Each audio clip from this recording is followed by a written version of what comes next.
Hey everybody, welcome. It's good to see you all. We are back from the break, and before we get back into it, just want to remind everybody, if you could be so kind as to drop some follows and some engagement on these wonderful people here. Eek. Oh shit, I forgot to update the command. Doi. Um, there's an error with two of the links on that, so apologies on that front. I'll try to fix that as soon as I am able to here. Um, Fuck, how do I get it at Stream Elements to make sure that that's functional? Anyways, but to the other end of things, there are some character blah blah blah blah Kruger blurg. Let's try this again. Hi everybody, welcome back. Could you follow those links for me? I'd really appreciate that. Outside of that, though, we have had some contributions over a total of. There is blurb redeems, however, they only affect Effie because we don't want them to interrupt the audio of the broadcast itself. So, um, I might explore having that a little bit more workable for other elements, but for now, when you do redeem the blurps, they still go to Effie and interrupt whatever she's trying to do and she hears it. But that also counts as bits contributions to the platform, so we are technically up 2 points back to 31 in the Goblin Bullshit pool. So thank you again to everybody who's been contributing this evening and helping us increase that pool. I know the number looks high, but we go through it pretty quickly, and also the higher the number, obviously, the more support we're getting. So I really would appreciate anybody who is willing to make their contributions to our platform here to help support this project. If you enjoy what you see, a big part of keeping it going is engagement and also with the budget that we can put towards it. So any efforts on that front that anybody can spare is very, very welcome, and we appreciate and love you. But at the end of the day, it's all about just being entertaining the little goblin fucksticks, and I love it no matter what. So, the other thing that I will say is that big thank you again to Honey Oni Twitch, who is our first guest goblin here today.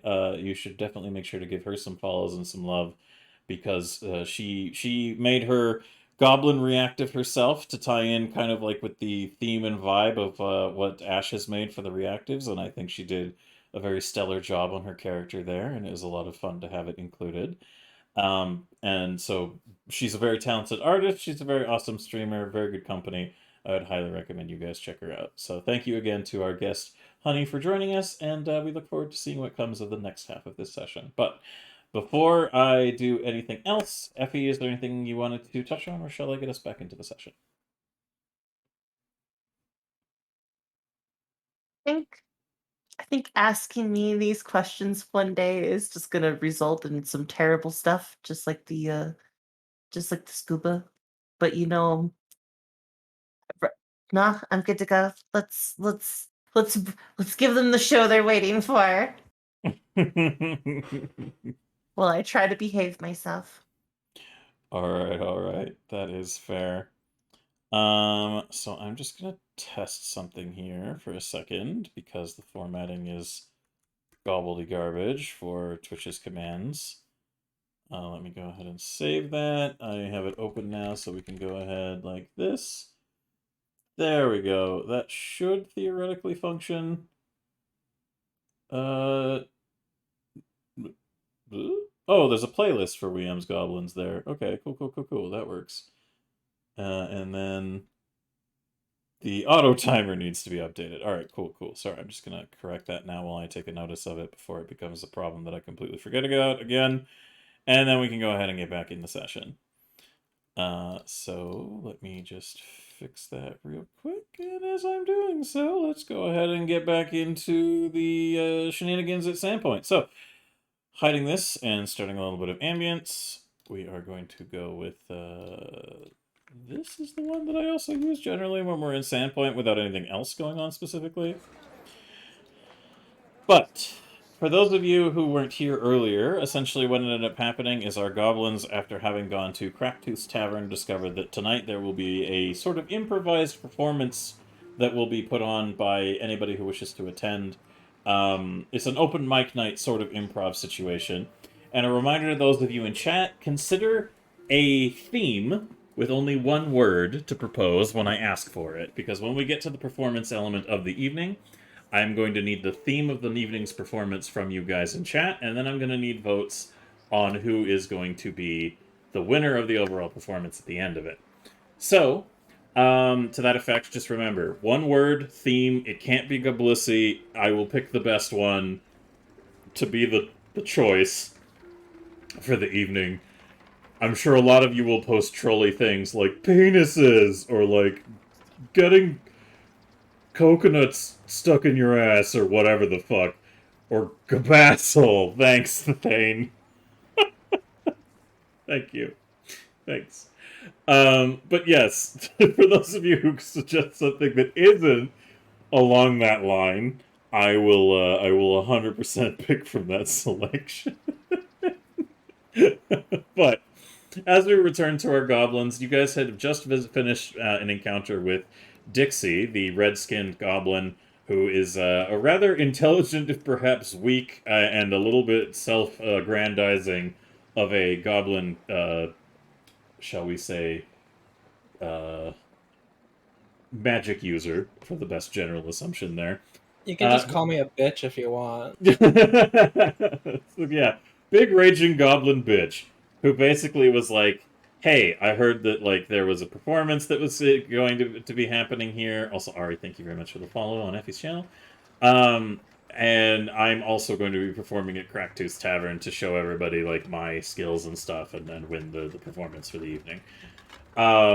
So that was like something that was like a point of contention there, and now it's going to be like a whole like now you guys have some other goblin competition, and that may or may not facilitate a little bit of an extra word going around town or not. Who knows? We'll find out. But as she departed, you guys had a little bit of an interaction with the owner of the blue, the House of Blue Stones, Jabil Sorn, who basically told you that like as long as you behave, she's willing to give access to the three of you to her kind of dojo underneath the store that she runs, and also access to her library. And you were able to convince her that it was in her interest to kind of create a mutually beneficial observational dynamic together. So now after that, I'm not going to roleplay out the full interactions, even though it would be, I'm sure, very fun, because we still have other things to get up to the day, and maybe the Tanners is going to come to pass. But after a little bit of, obviously, what would have been a very confusing interaction with the Tanners, I think that what you're generally looking for when it comes to, like, a full dog armor is there's really only two major options around town that you've been able to discern, and you guys can act on it immediately or give it some thought onto where to purchase it. But there are a couple of places around town. There's the Sandpoint Boutique that could do more like cloth element of things and a more, shall we call it a costume style kind of thing for the dog. Dog, air quotes, loosely. Or you can go to the tannery and secure yourselves something that's a little bit more practical and armored, and also would probably hold a little easier and be less ripped. But the choice is basically a cost difference, because getting like special made leather armor for this thing is going to take a little bit longer than just like a sewn outfit, and also like be way more expensive comparatively to just like a sewn costume. So what you are saying is if we wanted to let our linen dog be a linen dog, it is cheaper than getting a leather dog, but probably not as satisfying.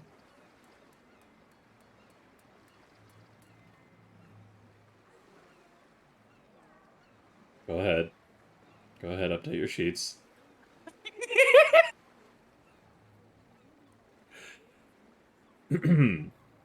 Yes. So my since Snooty has kind of like made herself the like primary like controller of the interest of that pet, even though it's like your group pet more or less.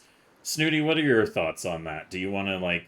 You have a couple of options available. You could do a costume initially that just serves the purpose until you get a more purpose-built tannery thing and pay the price for both, or you could just wait until one or the other is more preferential and affordable. She's gonna go with the cloth one, because at least that way it will protect him from the sun. Fair, fair. Yeah, you guys can always pursue armoring options at the smith or at the tannery, depending on how much you're willing to spend to make your doggo more durable. But for the time being, going to the general goods kind of boutique, what would you like to create for an outfit for this wolf? Basically, when it's in wolf form, that's when they're gonna put this on him. So Mm-hmm. that way it doesn't do the whole thing that we've been, haha he hinting. It's literally we're just putting clothes on a dog. But it's kind of like a sheet type thing, like what you would put on a horse, Mm-hmm. with like with the eye holes and like the ears being able to pop out, stuff like that. It's just stuff like that would really be needed. It'd be a little belt and it would have a mask and all that stuff like that, and it'd be protected, almost kind of like a little doggy raincoat.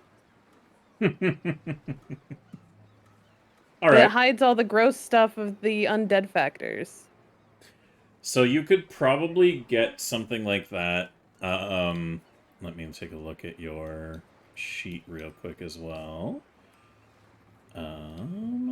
Also, I'm gonna save myself a little bit of trouble here and just copy an element over so that we don't have to fuck around with a bunch of other stuff. Doodly doo. Boop. All right. So, Snooty, Newt, and Desi are now copied over, and I'm gonna take a look at Snooty's stuff. Yeah, it's probably gonna cost you maybe about like I don't know, like 2, 3 gold to get something like that made out of Oh, just she'd be cloth. fine. And if you don't want anything like super fancy or custom tailor made, I think the owner of the boutique would have tried to upsell you on like something more like fancy as shit, but at the same time, it would take time. So like if you wanted to, they could offer you a more regal kind of like high class like cover for your dog. Um, if you wanted it, but they also told you that like you need to bring your wolf in so we can measure it.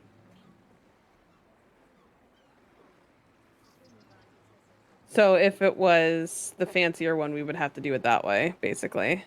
Yeah, so you get your choice of you can either pay 3 gold right now to just get something that works and not have to worry about people being like, wait, what the fuck is wrong with your dog?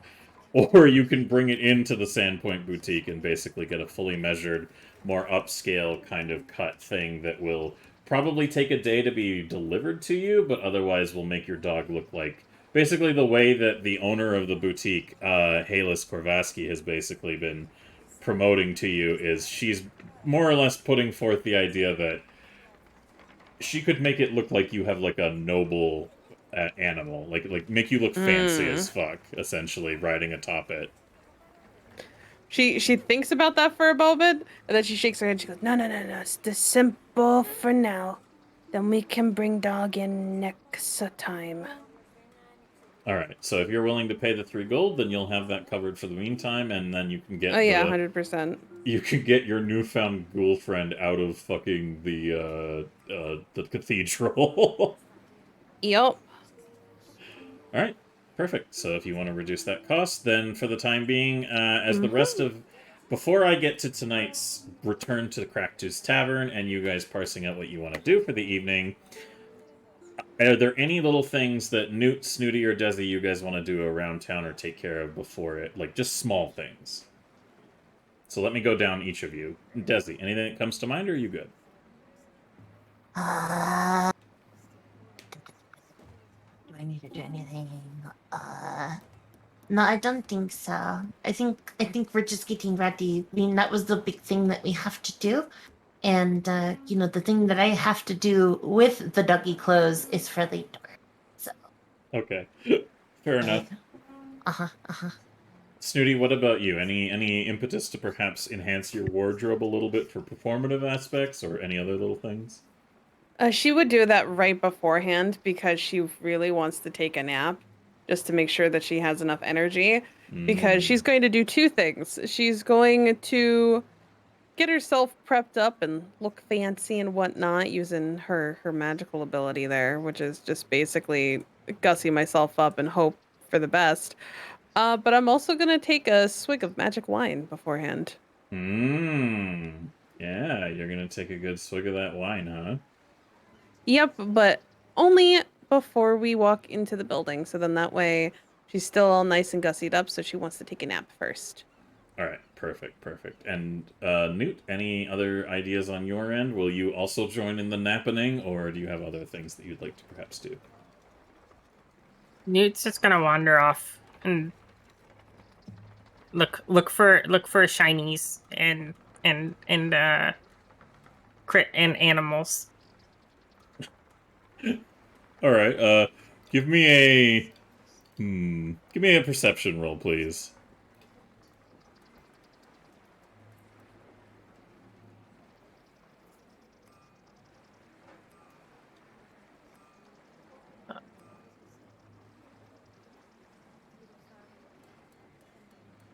Wait, how do I thought I just clicked perception and it did it. Yeah, there's like a little die next to perception, like where there's like there. Got it. Yeah, there you go. All right, do you want to keep that roll? Yeah. All right, fair enough. As you wander about town, while Snooty facilitates a well-deserved rest following the three of you checking in to find options for the wolf. Also, an idea that comes to mind is, like, you guys could potentially fashion workable armor sets for goblin dog form elements for those of you who could shift form that might help create a little bit extra level of protection if you're willing to make the expenditure and also facilitate carrying them around in some fashion. But you could definitely make some goblin dog style armor to help accentuate those of you who are able to shift into that form. But it's just a thought for now. Outside of that, though, however, more on your perspective of things as you float around town and people give you the usual, like, what the fuck? As you just kind of, your hair trails in the dirt behind you as your feet just hover above the ground as you walk along through the town. You're able to discern that there are a few interesting elements in regards of, like, shinies and stuff. There is a building that you've been directed to called the Glassworks in town, and I'm not sure whether you'd retain... Give me an intelligence roll to see how much you retain about this as well, so I make it relevant. Is that... How do you roll just straight intelligence? I think in this instance, what I would give you for your roll is probably... society roll, because that would just translate the same modifiers. Just give me a society roll. Not terrible. Do you want to keep that? Sure. Alright. So, going back over to the area around the House of Blue Stones that you had visited, there is a large building called the Sandpoint Glassworks. And it stands out to you as something that's very interesting because there's lots of, like, shiny things inside of there, and a lot of, like, what you've seen through the windows is just like, ooh, this looks really interesting, but you can't get inside very easily. It seems to be locked, and anybody around town you've inquired about the Glassworks with basically points you to a woman named Amiko Kaijitsu, who owns the deed to the property and is in charge of it, and what you've been able to retain, because you were told more, but your brain kind of dumped a lot of that out, was Amiko had a bad time, and now nobody can go into the Glassworks until that bad time has been fixed. And that's really about it. But there are quite a few shiny things in there, and it seems like a very interesting place for you to explore. And also had a little bit of an interesting magical vibe to it that you found a little enthralling, which is why your presence was drawn over there in the first place. But that's really all you've been able to retain. Got it. All right. Did she find any animals? Any, like, small creatures? There's, like, birds that are often seen around this place, like coastal birds that you would run into, and maybe, like, the odd rat or such. But, like, a lot of, like, creatures that would fit into what you would normally encounter into the wild generally don't come into Sandpoint.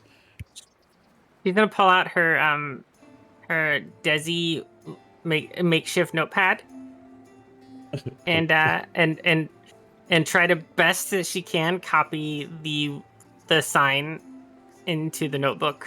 She doesn't know what it says, but she's just trying to mimic it so she could remember this place. For the Glassworks? Yeah. Okay, fair. All right, that'll be like an important context clue for why you might bring it up in the future. And then she'll just kind of make some animal friends, wander around, and head. She'll roughly try to head back to the where they're supposed to meet, but I'll probably have to make some sort of check to see if she can find her way there. Well, we'll just assume that like some well-meaning citizen ends up redirecting you there at some point. Because if we play out a full subplot of you just getting completely lost, it might result in you not being present for the performance. Which, if you're okay with, we can pursue. But otherwise, I think it would be best that you're there. Whatever is best for the story. Newt is just here. Fair enough. Desi, are you also going to take the opportunity to take a little nap before the performance? No. In fact, I do not feel tired, weirdly.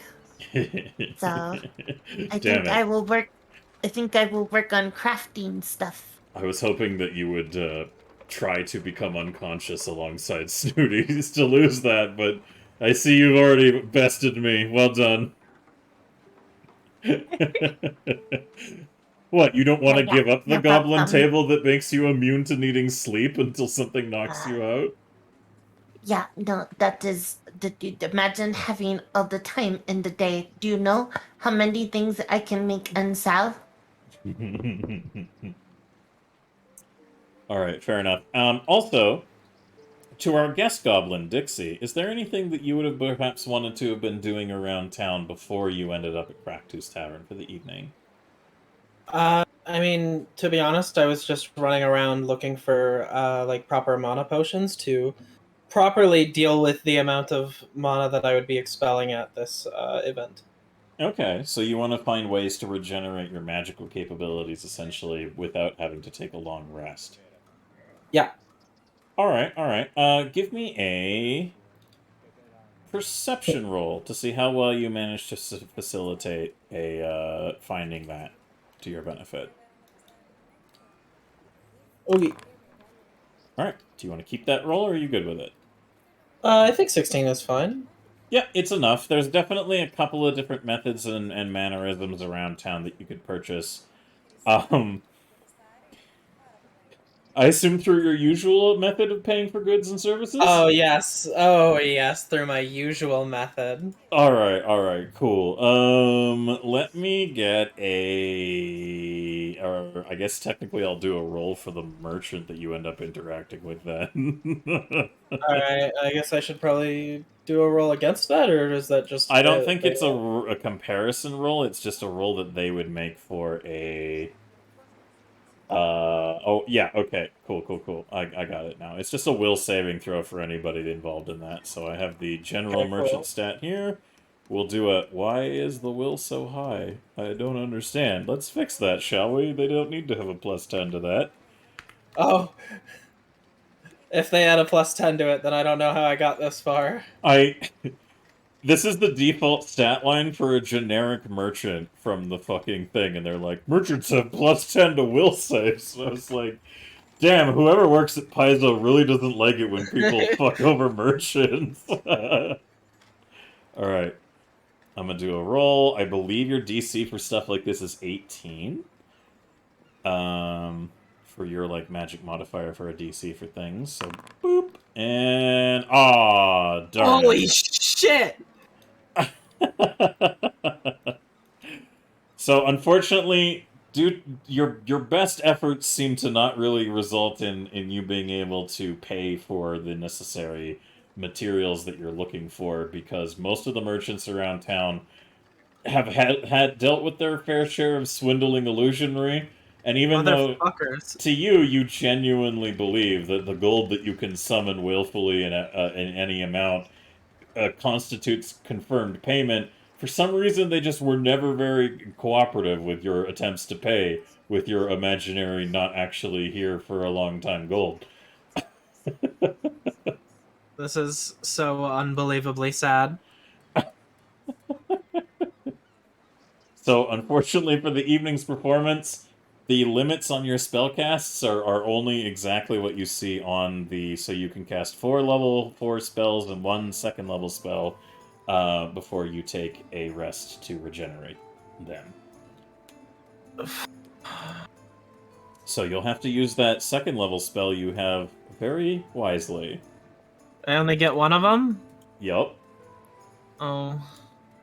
And then you can cast all of the first level spells you have 4 times amongst them all. So, like, you have 4 level 1 spells you can cast, and you choose which spell would fit that slot every time you cast it. And then the cantrips you can cast anytime. They're infinite.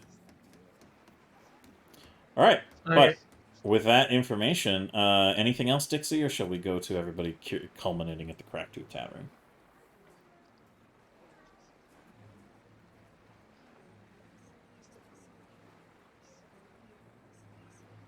Alright. I assume that's nothing else from you then, Dixie? I mean, I think that was everything.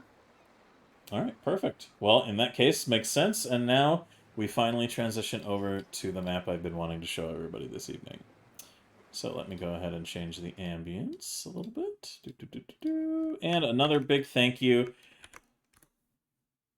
to Athane Photography in Twitch chat, also just known as Athane. Athane has been helping me with this project by making amazing maps for Sandpoint in Dungeon Draft. He is a very talented Pathfinder DM himself and has run many campaigns and is a whiz with the program, and I appreciate his help, and I would love some love for him as we transition over to this map, because first I'm going to start a little bit of extra ambience. And I posted it there in the group chat for you guys to have what ambience that I'm using right now. And we're just going to go ahead and transition over to the map. Boop, boop, boop, boop. Activate. There we go. Alright, alright. And now we are going to show everybody else so that they can see what's going on here too. Just going to zoom out to a good position on that one, and then we're going to hide this. Away, Sandpoint, and away imagination goes here. It's time for the play area for the goblins. There we go. Whoop! Ta-da! So as the evening continued... Fuck. As the evening continues on... Sorry, I clicked the wrong button. Ignore that. As the evening continues on, it is now about an hour before the start of the performances that will be taking place at Cracktooth Tavern. And Snooty, Newt, and Desi, as the three of you arrive in the tavern, you realize that... shut up, critique. There are a lot of people here. You didn't expect there to be such a turnout, but there is actually quite a few people who have come, and some of them you definitely recognize.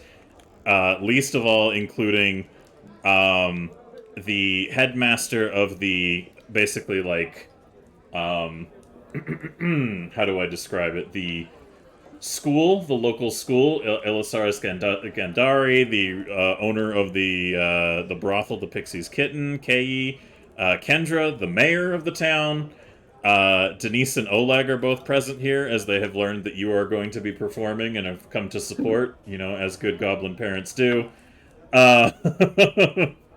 And there is also Amiko Kaijitsu here, who is very interested to see what is going on, and a couple of other people who you may have seen in passing around town, but are not familiar with yet. And I'm actually just going to help emphasize the crowdedness a little bit more before we continue, so that you guys get a full breadth of the situation at hand. So as you're coming in and taking your, like, full input of what you're seeing here, Cracktooth basically, like, leans over the countertop as you two come into the building, and he goes, oh, right, shit, sorry, that's not where the door is. You guys come in through the door down here. This is where the door is. So as you all enter in through the doorway, you can see that it is incredibly crowded, and a lot of people are stopping and staring at you. Some people are still having conversations, but for the most part, you're all very, like, aware of this place being crowded as fuck. And because you're all short-ass goblins, it's also quite a heavy amount of bodies. Like, there's a lot of people. And as you walk into the door, Denise has made sure that she's taken up a seat right close to the front entrance of the place and turns around to see all three of you and goes, "Oh, oh, good, you're all here. Are you excited for tonight?" There's lots of people. This is more people than I've seen. This is even bigger than Tribe. Well, They're taller than Tribe, Desi. Yeah, that true. Also, more people in here than can legally fit on a boat. OSHA, am I right, folks? I thought it said pronounced ocean. Yeah, ocean. Yeah. Denise leans forward, kind of like your reaction, Snooty, a little bit. She kind of picks up on your tone and she says, Are you nervous, Snooty?" Snooty nervous? No. Snooty dressed up real nice for performance. And she did. She had the robe still with her from the wedding, and she has that over her outfit to add extra pretty. And she did her hair a little bit more, the best she could. You know, she made herself all gussied up and look cute. Oh, Snooty, remember, you have magic wine. That's just Snooty knows. Snooty wait until right before, because that's what Karakatoof said. Oh, okay. We were I just supposed trying to to get help. pretty.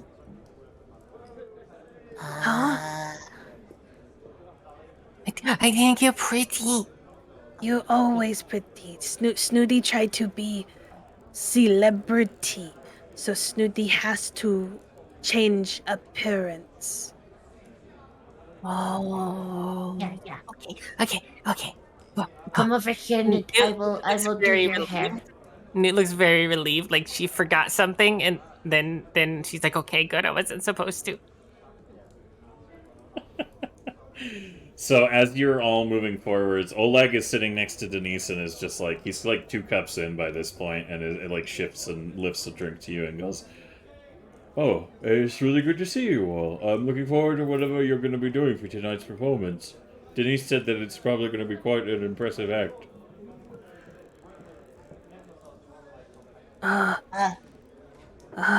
There's so much pressure to put on small goblin.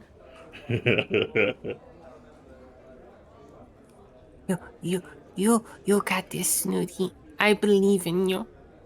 Snooty has played in front of goblins before. That is fine, but these people's No, are trying to get citizens. Imagine they're all Newt. goblins and naked. That does Yeah, not yeah. help Snooty at all. What if,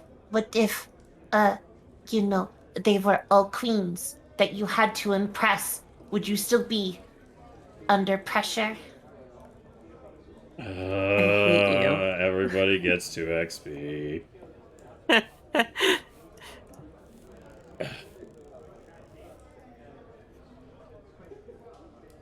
Anyways, Snooty, how do you continue to react? Snooty actually looks even more horrified at that, as if to actually have done so, and realizes that it's even scarier. Snooty, I can do relaxation dance from Tribe. Would that help you? Snooty looks around. There's too many people here. No. Okay. What would help? We get away from door and away from loud noises and hope for best. Okay, we go inside though, yeah? Yeah, we go inside, but we go like Okay. that Yeah, way. yeah. And she points like past Kendra and Kay and everybody else. Yeah. She's like, Okay. It's quieter that way. There's no more peoples. Okay. As you're pushing Come on, forwards, Newt. the mayor, Kendra Deverin, raises her hand in front of you and says, "Oh, I'm so happy to see you all here. I was told that there would be a performance by you three tonight. Yeah, yes. Uh, We are going to over there so we can formulate last minute plans. Oh, well, don't let it me keep is you. I know. improv, so need to get rid of how say in people speak stage fright. Kendra looks like a little bit like, oh, you're having a bit of stage fright. Well, here's a little tip I learned. Just try picturing everyone in the room naked. They already said to do that, and it no help, Snooty. Then Desi said make them think they are all queens, and that made Snooty even more nervous. Oh. Oh, yes, I imagine that would. I don't think I'd want to perform in front of royalty if the room was full of them, but I wouldn't want to be a diplomat in that situation either. That sounds like a fucking mess. But I look forward to what you do, and I won't keep you any longer. Just know that I'm happy to see whatever you do, and I've already heard good things from fuck, what was their name again? The priest. Yes, That's but Lester. yes, Daddy Ass Blaster. Yes, I hate that. I hate that. She said the name right. Father Abstelar has been very reluctant yet supportive of your efforts. He said that it was quite ingenious how you handled a few things that were problematic for him, and likewise the Gravekeeper was very eager to endorse you. So we've already got a few endorsements, and she gestures to Oleg and Denise and says, "These two have offered their endorsement," and she leans over and points to Vachetti and says, "And him, I'm going to be completely honest, how did you convince the town jailer to give you a signature?" We became him friend. Huh. Yeah. I see. Well, you little ones are full of surprises, and I'm looking forward to seeing what impact you make next. So, but run along. I'm sure you have preparations to make. I look forward to seeing your performance. Thank you very much. Do not expect big things from me. Have to last minute figure out how write song for peoples and not Goblin song.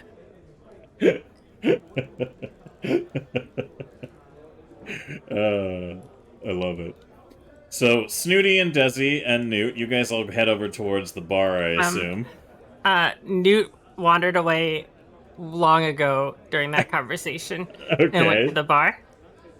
All right. And I don't know how long that conversation went, but Newt definitely at least got one alcoholic drink, maybe several if it went on long enough.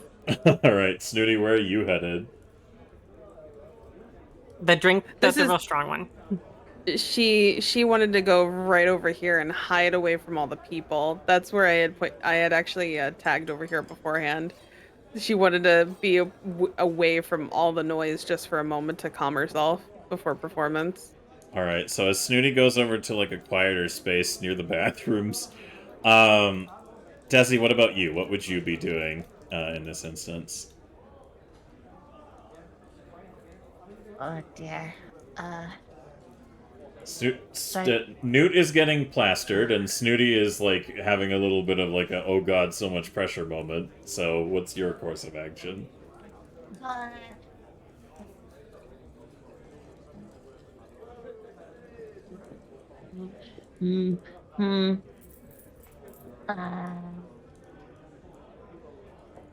Going to help.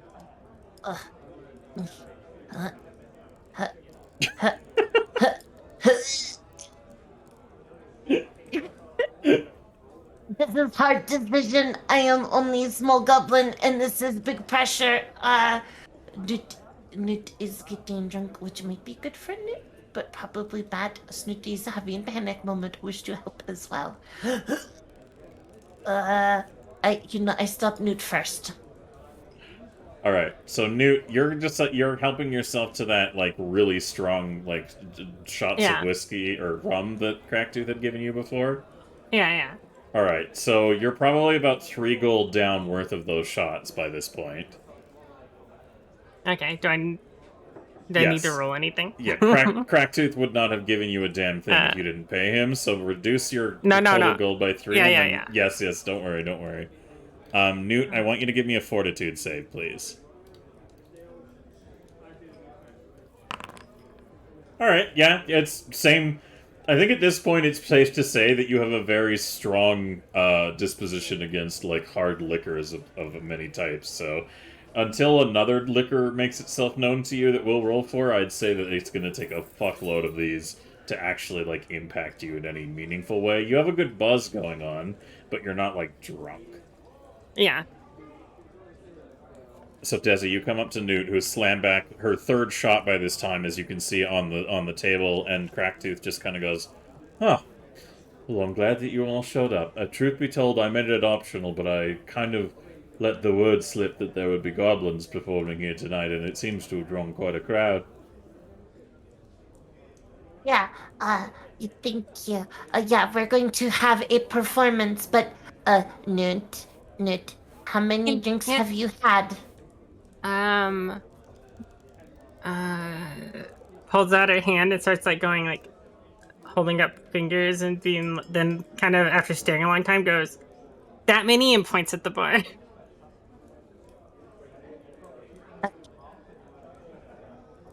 So, Newt, here, I make you a deal. If you no more drink, the alcohols, we will get big alcohols after, and we will have food. Food? Yeah, food. Okay. But if you get drunk now, it's going to be hard to have a show. So, yeah. No, not drunk. Yeah, but, I mean, okay, but make sure not to, okay? Okay. I go talk to Snooty, okay? Okay. Okay, 1 second. Okay. One All more. right. One more. Cracktooth laughs, and he definitely, like, as quick as you're able to. Do you put the gold on the table for him? Yeah. He just, as quick as he's able, it's like a swap of a shell game. Like, bam, gold goes down. Now there's a shot in front of you, so you can take one more, Newt, if you want. Yeah, you'll take one more and then quickly run back over to them. So you guys go over to Snooty, and Snooty, what are you doing at the moment? She has her lute out and she's just strumming, trying to figure out like how she's going to improv a song off the top of her head that doesn't involve cutting up dogs, eating babies, or raiding a village. And she is trying so hard to use all of the lessons that she has learned here in Sandpoint to make something new, and she is having such a hard fucking time. Snooty. I know you can write a song about. I don't know. We have to wait Yeah. and see what the theme is for tonight. Without Just knowing use, theme, like, I all don't the know sweet what to. people. Just use the sweet town and the peoples that you've met and those feelings.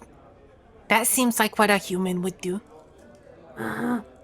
It only No thing is no murder. Snooty can only think of horse song and songs that we goblins know, and I scared, but think I can do, cause I played earlier song that was not about do that.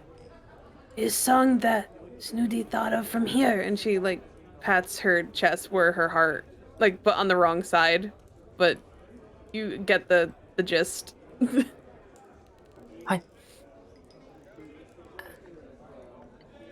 Don't worry. Hopefully. I will heal away your stage fright. Newt's gonna put her hands on Snooty and cast heal, intending to heal her stage fright. Oh, that's so fucking cute, dude. Oh my god. I'm actually gonna fucking cry from that. That's so fucking cute. Oh my goodness. Alright, so you use your first level heal. Yeah. Yes. You restore 1d8 hit points, so you won't really need to roll for it because she's full health. But can I get an exclamation mark D20 from chat due to the nature of Newt's magical abilities? So somebody in chat, just exclamation mark D20 lowercase. And just a reminder to those of you joining us now or hanging out in chat, I need you guys to think, chat, I need you to think of a theme for tonight's performance. It's one word, and I'm going to pick the best one out of the ones I see in chat that is going to determine the performance that we do tonight. And if I don't get enough submissions, I'll open the chat up for the players to also post what they want. So, you guys think about that, and when I call for it, yes, Newt?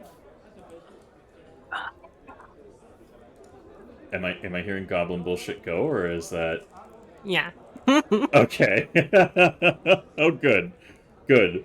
Alright, can I get another roll from chat, please, to see what we get on that result? Newt apparently was not happy with the 10, and then I will see what happens to Newt as a result of the poll.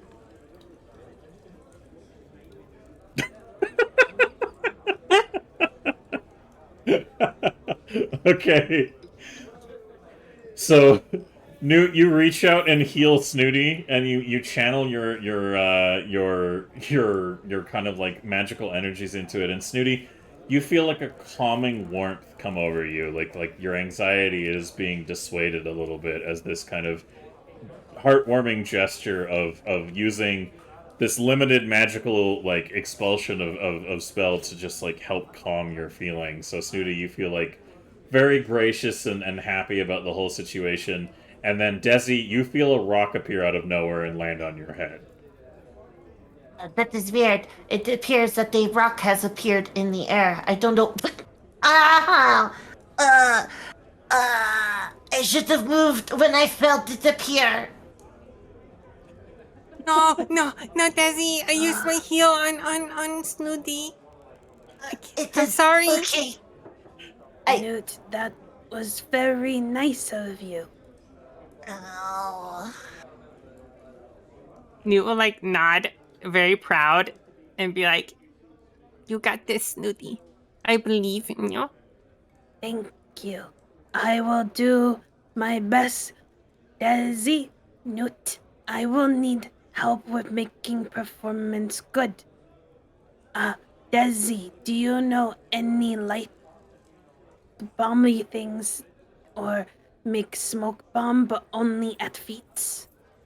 Yeah. I can do that. You Okay. want you? Okay. Yeah. And Newt, do dance behind while Snooty perform. What is dance? Is that perform? Uh-huh. Okay, she's not terrible at it. Okay. I believe there was also some talk, Newt, about you turning into a Newt and doing a Newt-related performance in tandem. Yeah. That was what Newt suggested, since people did not like her inside rope trick. Yeah, we know do that one. Even Snooty was grossed out by that one. Alright, as you're sitting there trying to think of how you guys want to approach the coming performance, let me go ahead and change a little bit of the music for the time being. Because as it gets closer to the evening's performance, the doors of the tavern throw open wide, and I will give you the moment to act in a second here, but let me just go ahead and play something here. Alright. So, as the doors to the tavern are thrown wide, all of these individuals standing here well, not standing, but sitting, still manage to be higher than the person who makes their way in through the front door. But, as the doors crack open and everyone turns to the disruption, Dixie, how do you want to make your grand entrance into this tavern? I mean, are we working off the assumption that anyone in town knows me, or... Nobody really knows you aside from the rumor Okay. that's been going around that there's an angry little red goblin that's basically just been like, I'm the best! Alright. I would like to... oh god. I would like to throw the doors open, and basically just attempt to make as much noise entering in order to gain everyone's attention. And then, I would like to scream, my beloved catchphrase. Hello there, dumb ones! It is I, Dixie, the great, or it is I, the great and powerful Dixie. I will be performing for you tonight. Please attempt to satiate your hunger until I perform. And then I would, attempt to, I would start walking towards the, bar area, feeling very full of myself and, proud of my entrance. Alright, so as Dixie blows the doors open and begins to make this absolute grandiose entrance, which is an interesting experience because her height barely even matches those of most of these sitting individuals, aside from the height of her hat, accentuating her presence in the space. She makes her aggrandized entrance, and a lot of people in the space are just like, what the fuck? And are like talking amongst each other as you just push your way past everybody. And as you make your way up to the bar, there's like a moment where you realize the bar is pretty high up, so like, are you gonna try to climb up on one of the bar stools? I would like to climb up on one of the bar stools, yes. And as I sit down on the bar stool, my hat just like kind of being the only thing coming up high enough to, like actually pass over the counter. Mm-hmm. So that Cracktooth just sees this little fucking gremlin run up, just kind of sit down on the chair, and all he can actually see is just the grandiose hat staring back at him. So give me an athletics roll to see how well you Oh, get up God. on top of this stool for me, please.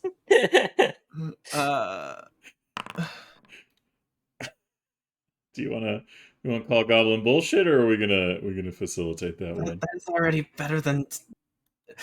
I will call Goblin bullshit just this once. All right. Goblin bullshit has been called. Oh, Yes! shit! Well, you made an acrobatics, not an Oh athletics. no! Okay, wait, hold on. Athletics. Oh, That's still better. better. Still better. Still better. Take it.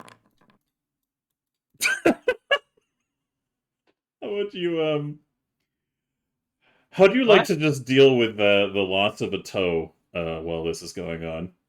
What? Wait, huh? I just lost a toe?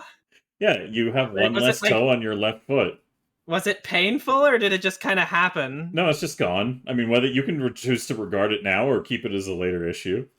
I'm honestly just gonna not notice it yet. Alright, so as Dixie, you come in and you like make yourself this big presence and like throw your energy around, and as you approach the bar, you kind of like, there's an awkward moment where everybody just, the room is quiet as you're like and eventually haul your way up onto the stool and putting yourself in front of Cracktooth, and everybody pauses for a bit, and then the conversation begins once again in the tavern as people return to normal. And Cracktooth looks down at you, Dixie, and he's just like a little befuddled and goes, hi there. Dixie, was it? Sure is. The great and powerful, don't you forget. Right. He points to the other three goblins on the other side of the room and goes, are you part of their group? Part of them? Those losers? Not even a chance. I'm far better than those ones. She would like scoff and turn to look back at the bartender. He nods and says, interesting. This evening got even more interesting. and he's like, has like a little bit of a devious look on his face, as you can tell that like, I'm gonna make so much money tonight is kind of like the vibe that he's giving off, and he just kind of corrects himself and goes, well, regardless of whether you're involved with their group or not, my name is Cracktooth, and this is my tavern. I assume you've heard of the performances we do here on nights like this, and that's why you've arrived, yes? I want her to notice that, like, he's clearly in it for the money, but completely misconstrue what that means. Because she thinks so highly of herself, I want her to think that that's like she's just being like, oh, he knows that, like, I'm gonna sell the show, etc. Mm-hmm. Oh, what question did he just ask? Oh, yeah. She would reply just saying, yeah, of course I've heard of it. Why do you think I'm here? It's to give, or it's out of the goodness of my heart to give everyone else such a wonderful evening. He looks a little like, raises an eyebrow and says, right. Well, it's a solo act then, is it? What? You're performing alone. Well, I'm not performing alone. I have Frank with me. Who's Frank? You're looking at him. I point to my hat. He leans in. Cracktooth leans a little incredulously towards the hat and just kind of goes, okay, does your hat have anything to say on their behalf? I'm not really hearing anything. Frank is shy. He doesn't like talking to people other than me. Frank wants a drink, though. Your hat wants a drink. I know it might be hard for a simpleton like you to understand, but yes, Frank wants a drink. And I would appreciate you not disrespecting him in such a horrible manner. What kind of an establishment are you running, sir?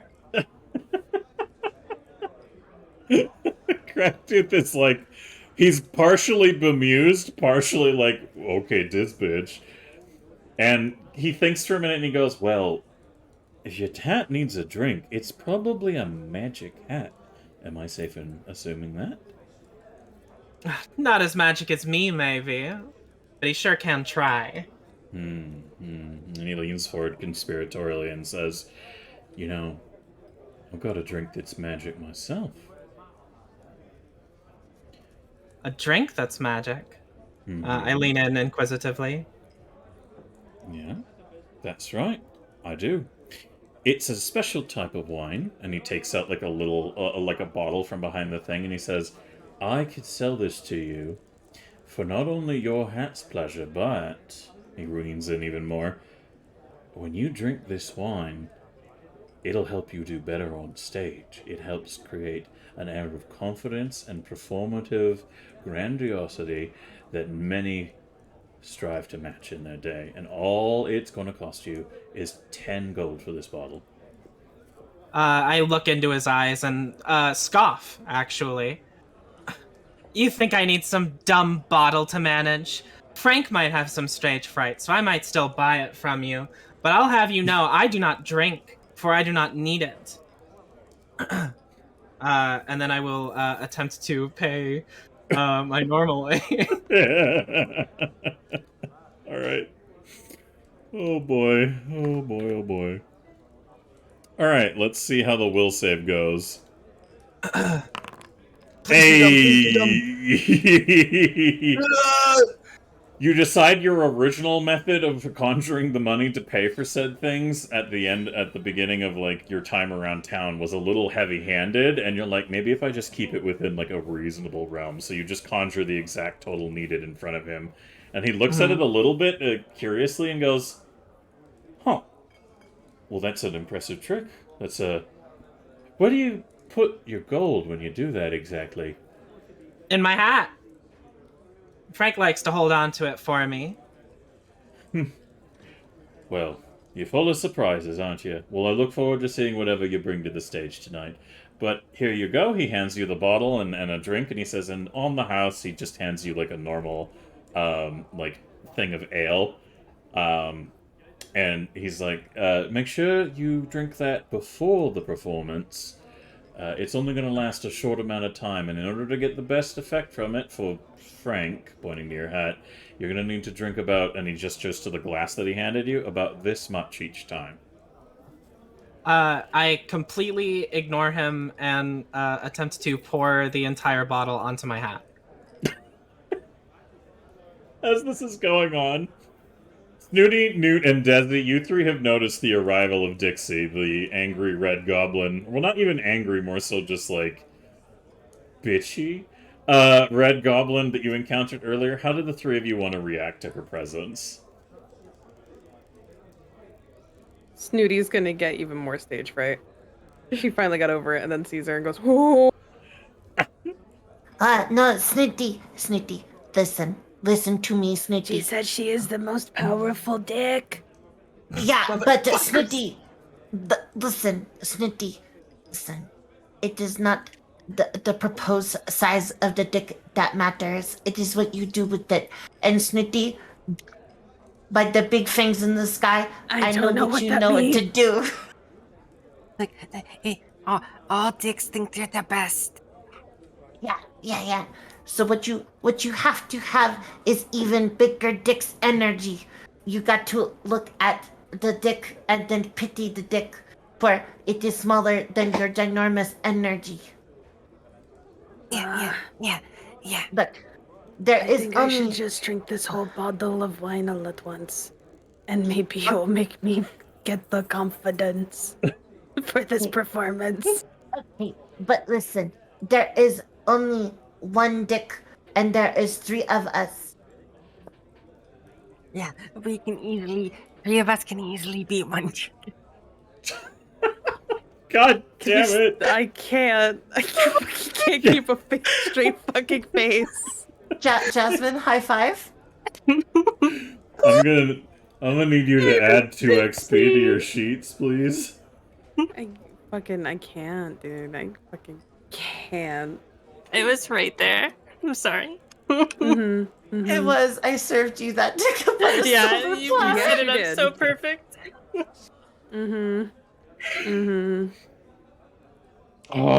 As you're having this conversation, and Dixie, you're just gonna upend the whole bottle onto your hat? Yes. Alright. Actually, since I am quite smart, I would like to swirl around the bottle to create a siphon effect, which will allow the liquid to come out faster. Alright, and are you just, like, putting the liquid all over your hat, like, all over it, or just, like, in the mouth of the hat? In the mouth area, yeah. Alright. For narrative purposes, does this cause it to fall all over your head, or are we gonna say it just disappears and confuses the shit of Crack too? I think I would like it to spill all over my head, please. Alright, so you just... As the wine that you're pouring way faster into the mouth of your hat just cascades down the back of your head and all over your clothing, how do you want to act as this is happening? I just would like to stare at Cracktooth as if nothing is happening and this is completely normal. Okay, cool. Cool. Give me an intimidation roll, Dixie, please. An intimidation roll? Yes. Alright, fine. Can I call goblin bullshit? Yep, at any time you can just say goblin bullshit go and you can use the pool. Alright, take another one of my toes.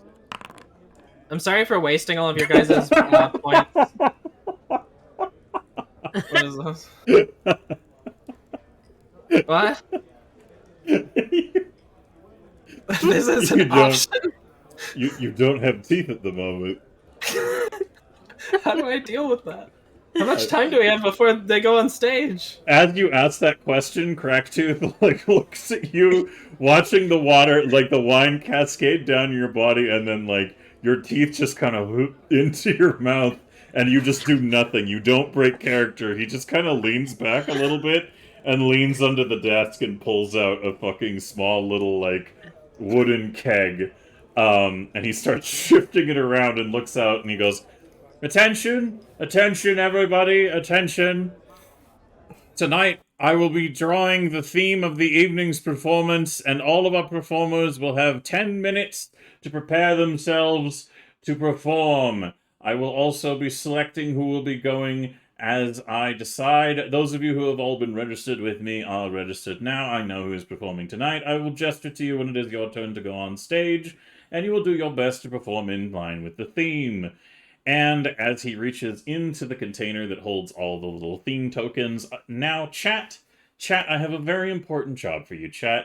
I need you guys to provide one word, nothing else, that is going to represent the theme of tonight's performance, and the one I think is best, I will select to be tonight's theme. Hey, So, Silver, yes. how long is a short rest? Short rests are variable. I feel that they take up a certain amount hour. of time, but usually they last an hour. Oh God. Okay, cool story. Continue. You find that it doesn't fully impede your ability to speak because you still have like your tongue and you can facilitate it, but it is a little awkward of a feeling for like how your pet play. God damn you. So Wait. I'm seeing some of the suggestions in chat, and I'm like, you sons of Wait. Yes, Dixie? I have a spell called Message. Would that work? Or Message or Bullhorn? One of those, right? Yes, you could magically project your voice as if you weren't speaking. Cool. Combine the two of them together. Continue. Sorry, I'm just going through mild panic right now. No worries. That was probably one of the best results we could have gotten on the bullshit pool for the pending experience. Anyways, so far I have the suggestions of, I'm not going to say the first one, but Pepsi, which unfortunately is an anachronism, which I cannot. Oh my god! Basilisk, ropes, pet play. There's a theme here. Onomatopoeia, maple, and anti-disestablishmentarianism. So, I'm gonna give chat a little moment left. So those of you who are just hearing me speak now or haven't come up with a choice at the moment, just say one word that acts as the theme of tonight's performance, and I will select one from the suggestions for what will come out of Cracktooth's barrel. So a war bandit, you suggested culture? Culture. Interesting. Mutter? Is that murder or mutter? 'Cause there's different themes here. Cuber suggests lambs. Interesting. Okay. Some good suggestions here. Pirate shanties. Says Shakespeare. Technically out of the world and not relevant to Galarion, but an interesting choice that I think would still translate to a degree.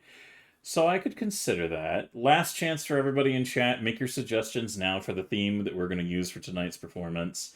And as that's coming to pass, Dixie, you are like... oh, sorry, actually, I should check in. Snooty, are you going to swig down all of that wine, or are you thinking elsewise about it? She's not going to drink the whole thing. She was just stating that. She is going to do her sip of it, though, once it comes time, because he says to do it right before the performance. Okay, so you're not going to drink it until the start of the performance, basically. Yep, that is what she was told is how you're supposed to do it. All right, cool. In the meantime, is there any other things that you want to do, Snooty, to help deal with your stage jitters? Nope, she is just waiting for that, for the thing there, because she's just going to be like, all right, once I get theme, I drink, and then maybe I will know things.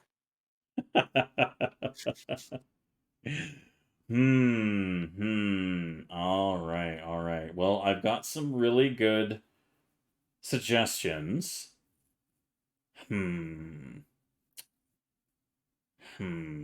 This is interesting. Well, tell you what, I'm on the fence about two of them. So we can do this one of two ways. Technically, because we're kind of on a timer and don't really have time for it, what I want is I'm just going to do a d20. So one of you kind folks in chat, give me an exclamation mark d20, and that will be the tiebreaker for me.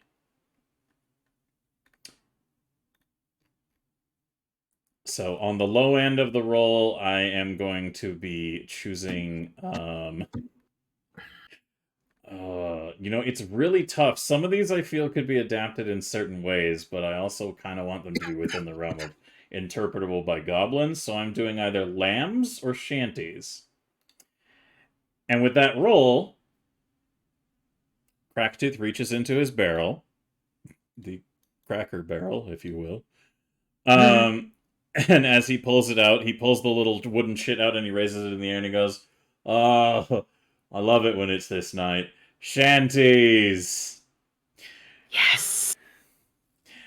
So, however anybody wants to interpret that theme is entirely up to them how they feel like it's going to translate, but a bunch of people start talking, and as they do so, we resume to the ambience of the area.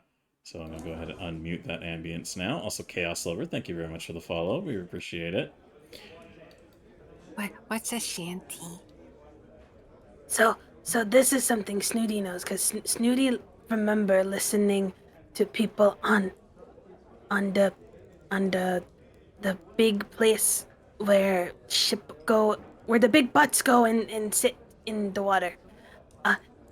Sailors would sing songs to make it easier for them to move the butt around. Snooty remember hearing one and Sing butt song? and I think Snooty can do this. Snooty knows 2 shanties. I know a Alright. new P. Does that help? Holds up Nudie. Sure. Oh, goodness. So, yes, to the context of what you're saying, Mithra, in chat as well, we have the 3 core goblins from our campaign here, Desi, Snooty, and Newt, who are about to partake in what is basically an improv talent show competition. The theme has been chosen as shanties, and our guest goblin for today's session, played by the lovely Honey Oni Twitch, who you all should definitely check out all of these wonderful people, if you haven't already. And I always end up fucking putting in the wrong thing. But those are the links you can find there for everybody who's part of this session here. And essentially what's about to happen in Cracktooth's Tavern is after the 10-minute mark, they are going to have to go up and make their performance, and whoever ends up winning the vote, the popular vote for the evening, wins the performance, or the competition. So, as a couple of different individuals around the crowd begin to talk amongst themselves about what they might want to do if they're going to go up, and blah, blah, blah, blah, etc., etc. Dixie, you're going to have to take some time to think about how you want to apply the theme shanty to your performance, whatever it ends up being, and it could be of a magical nature. You can use anything in your character's repertoire at your disposal, and any way you can think of applying it is entirely up to you. But how well you guys act out a roleplay element of these performances as well will determine a bonus to your performance rolls that determine how well the audience receives your performance. So with that in mind, with a little bit of time to prepare, Snooty, Desi, and Newt, talk amongst yourselves about how you guys want to do your performance. So, Snooty, I don't really know what the shanty is really other than some sort of shack. So, Oh, no. So, shanty is a song. So, Snooty would play a song, and behind me you would make people be more engaged in song. oh, okay. So, what sort of things do you need for props? So, am torn between 2 songs that I remember. One is called Bones in Ocean, Okay. and another one called Leave Her Jim Johnny. Oh, okay. translating to common very difficult. Yeah, understandable. If I was going to make smoke or cracklers for the first song, what do you need any other noises? And if it was the second song, what sort of thing do you want me to make? The smoke at my feet is best, sis. And maybe, something, I don't know. I don't know what we do. But Newt, you have ideas for Desi and Newt. You have ideas for butt. Because maybe we have butt. oh, you want to make a fake butt? I can make a storm. No, we don't want to ruin Tavern, because then maybe endorsements go away. Yeah, that would be bad. But we could probably borrow bathtub and make little ocean. Little storm? Little storm and Yeah. ocean. Yeah, little Can you storm make and tiny ocean. storm, Newt, over bathtub? Hold on, I gotta read this spell. Yeah, I think so.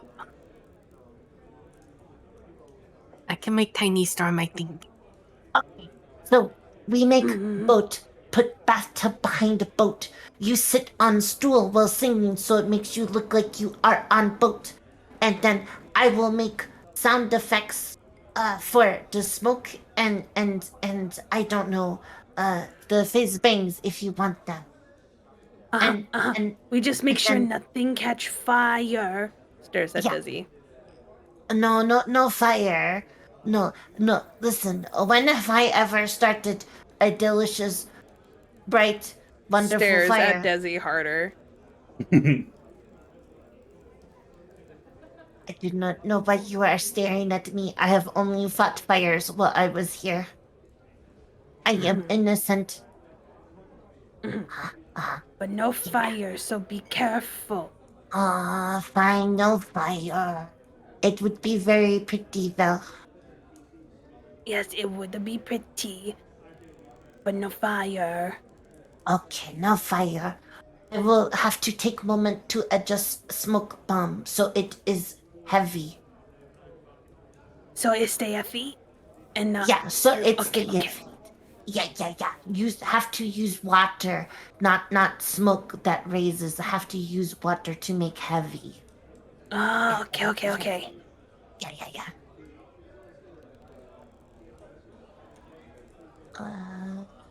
Whoop. Wait, what are you making exactly? I'm just altering a smoke bomb. Oh, so that it creates like a stage effect?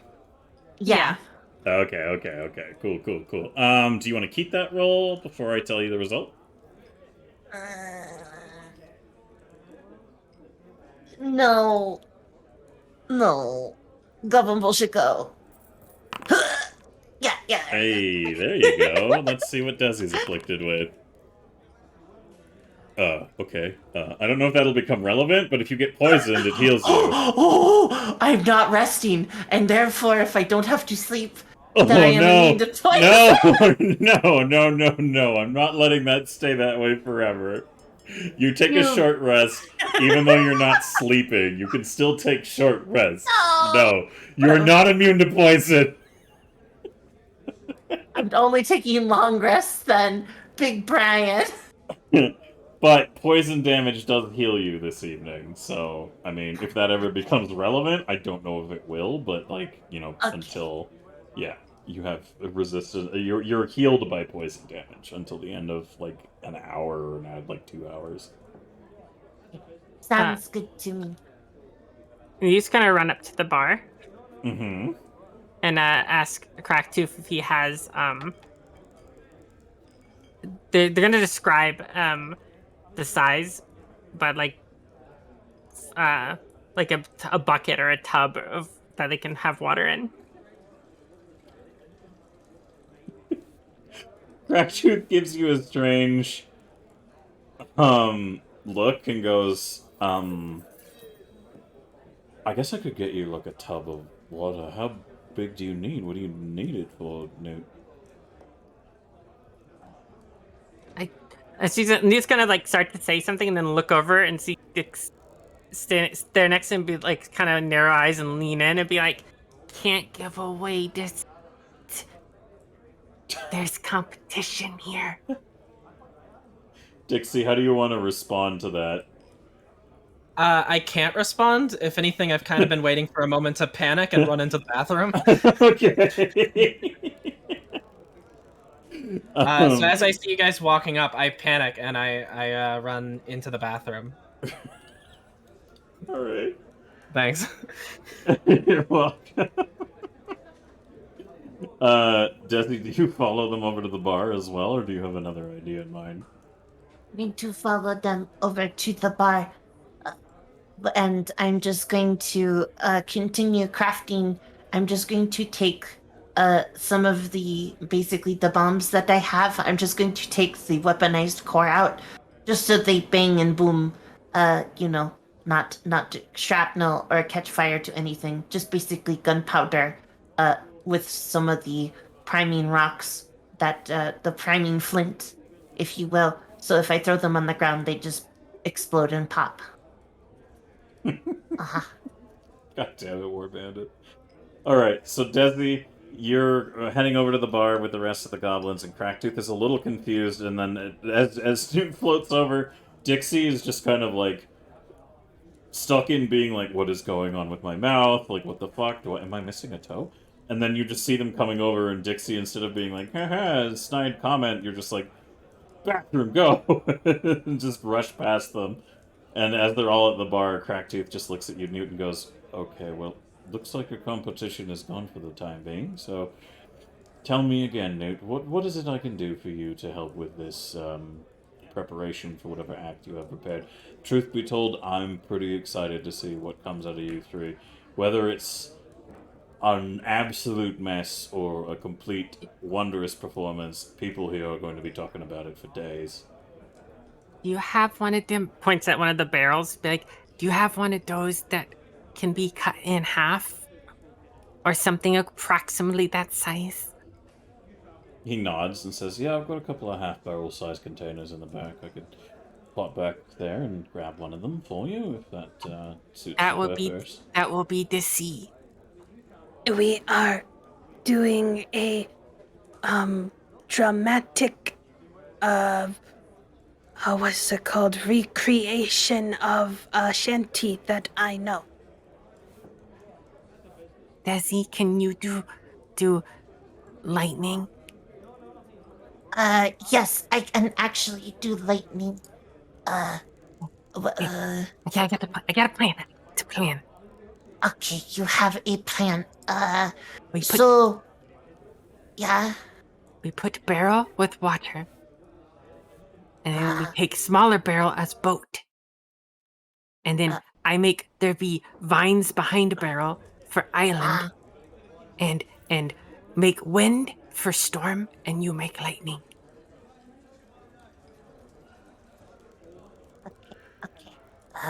Okay. I will make bottled lightning that does not bomb, and then we can use that. Yeah, no bomb. Yeah, no bomb. But for added safety, I'm going to put metal rods in the barrel of water. So Snooty does not get stuck. Like, you really don't want to be electrocoated. Yeah, nobody wants to be electrocuted. You will be fine. Not fun being electrocuted. No. It sort of feels... Oh, no. Yeah, no. It sort of feels like your body is full of bugs that are biting and on fire at the same time, and you are very wiggly. It is not a good experience. There's a moment as you guys are having this conversation where the door opens and in walks another individual. And as he comes walking over towards the bar, he like nods at people and is like bowing, and people are recognizing him and talking to him and like saying hello and such and such. And as he's walking through the crowd, he's heading towards the bar, and Cracktooth is like amused with your conversation and about to grab something when he looks over your shoulder and his eyes widen, and he looks a little panicky. And as he kind of like continues to sit there with a moment, just kind of like being like trying to figure out what to say, there's a gentleman who walks up behind the three of you, and he says, "So this is the goblin group that I've heard so much about." Huh? Oh, hello. How are Hi. you doing? I'm new. Yeah, I am Desi. I am Snooty. And the gentleman who has like kind of well kept blonde hair and a very handsome yet kind of like sallow face, and is wearing very resplendent kind of almost like regalia while still giving the impression of kind of a roguish look, just does a very deep bow to you all and goes, "Oh, pleasure to make your acquaintance. I'm Sirdak Drokus. I run the theater here in town." Oh, a pleasure to meet you. It is a pleasure to meet you, Mr. Kydex. Cracktooth leans forward Drogadus. and he's like, it's Sirdrak. Sirdak. Sorry, Sirdak. Sea duck. Got it. Cedar. I have Snooty's face is like going all embarrassed. coming very hard. Common is not the first language, Mr. Sea Duck. It is a pleasure to meet you. Well, the pleasure is all mine, I assure you, and it does sound like common isn't your first language, so I'm totally accepting of that, but please do try to keep the dicks out of your mouth when you're saying my name, Yeah, we will make sure to keep the dick out of the mouth when we say your name. Oh, the dick is in the bathroom right now. Yeah, that's true. The dick is in the bathroom right now. So, He gives Don't you a worry. raised eyebrow and then looks at Cracktooth, and Cracktooth nervously is kind of like, "Oh, well, yeah, no, they're an interesting little group. I can assure you. But what brings you into my bar tonight? I don't see you very often." And he goes, "Oh, well, you know, on nights like this, when I keep the theater closed and I get tired of all the praise and adoration of the things that I bring through the theater for the entertainment of this entire town, I like to relax and take in the sights of things, and I heard from a little birdie around that you have a performance coming by," gestures to the three of you, "some goblins. And I was told there was a red one, too? Where is the red one?" the red That's the angry one we were dicks. talking about. That is in the bathroom. Yeah. Have they been in there long? Are they sick? I don't know. They're not one of ours. Yeah. Oh, competition then. Uh-huh. Well, that makes this evening more exciting. Well, I look forward to your performance, and remember, and he gestures to Cracktooth and says, "Could I get something to..." And he pulls out one of the, like, bottles of wine that he says is, like, the magic one, and just pours a glass, and he says, "On the house. You, please, absolutely, it's a pleasure to have you in. I know you don't frequent very often, so..." "Oh, you're too kind, Cracktooth. Tell you what, I'm gonna take a seat right over here," and he walks over and pulls a chair up and just sits, like, super close to the stage. And he's like, "But don't mind me. I'll help myself to a few things here and there, and look forward to the performances at hand." And as... Cracktooth. Yes, Snooty? Can I has a glass so I can pour the wine? I am very nervous.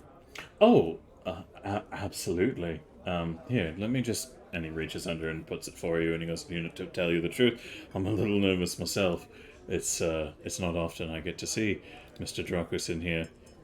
He doesn't frequent my establishment very often, and I've had a few embarrassing encounters before, so, yeah, I'm just a little flustered. Sorry if... I apologize, though.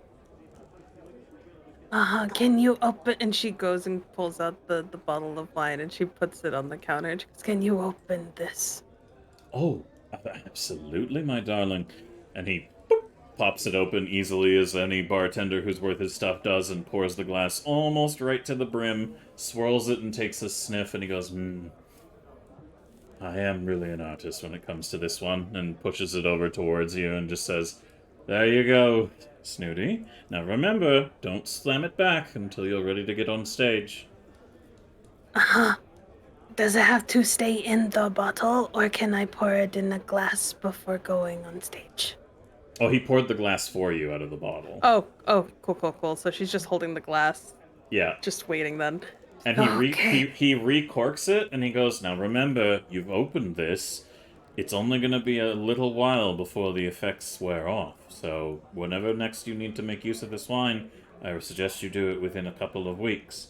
Otherwise, I'm afraid it's just going to be basic wine by the time the enchantment sword is counting down. But, good news, you can always come back to me to get more. I will, cause if it worked real good tonight, then He nods his head and says, I'm sure it will, and gives you a little wink, and he goes, all right, I've got to get things up and ready, and there'll be performances going soon, so hopefully everybody is ready and willing to perform. Oh, goodness. I mean, honestly, he looks a little thoughtfully over at the guy who basically wandered in hot shit as the leader of the head of the theater, and just kind of goes, no, I shouldn't bother him tonight. It's fine. Thank you, the three of you, by the way, for coming and making such a show of this. I understand it could have been intimidating, and to be fair, there's a lot of townsfolk here tonight, so it would mean the world for me to still perform on stage, and regardless of what comes, I think you've made me more than enough money tonight, so if you're the winners, good, but otherwise, there's something I might be able to do for you, but I won't spoil it. For now, you all enjoy your time, and I look forward to seeing what you do for your performance. can we still have those barrels? That's what I'm going to go grab for you right now. Cracky. Slams down gold. What? How much gold? Enough, the same amount they sat down for the last drink. All right, so 1 gold for another Yeah. shot. Yeah. All right, Cracktooth. As soon as the gold is on the table, he's got it in his hand and is pouring you a shot. It's almost like it's sleight of hand magic, practically. You just gold gone, shot there, and you're like, where were his hands? And he looks down at you and goes, there you go, Newt. Another one for courage, I assume, huh? No, I just like the taste. He looks at you with a bemused raised eyebrow and goes, first time I've heard anyone say that about it. But, I'll be right back. I'm going to go ahead and get you a barrel. So, as he disappears into the back room, Dixie, what were you doing in the process of panicking in the bathroom, by the way?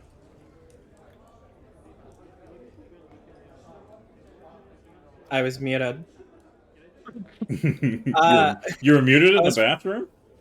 I was running water over my face and just trying to think of literally anything that could possibly help. I came up with my plan, and I think I'm ready to go on stage whenever, and at this point I'm just trying to stay out of the way and stay quiet until my performance. All right, fair enough. So I left the bathroom on my screen, but it's not showing on yours. It takes a minute to update sometimes, so let me just go ahead and transition it there. Crazy. There we go. So, Cracktooth goes to the back and gets you guys set up with all the props and stuff you need for the performance. Is there any last little things any of you want to do before it is the curtain call? I guess I just want to... Oh, you go ahead. She just gussies herself up a little bit more. All right, all right.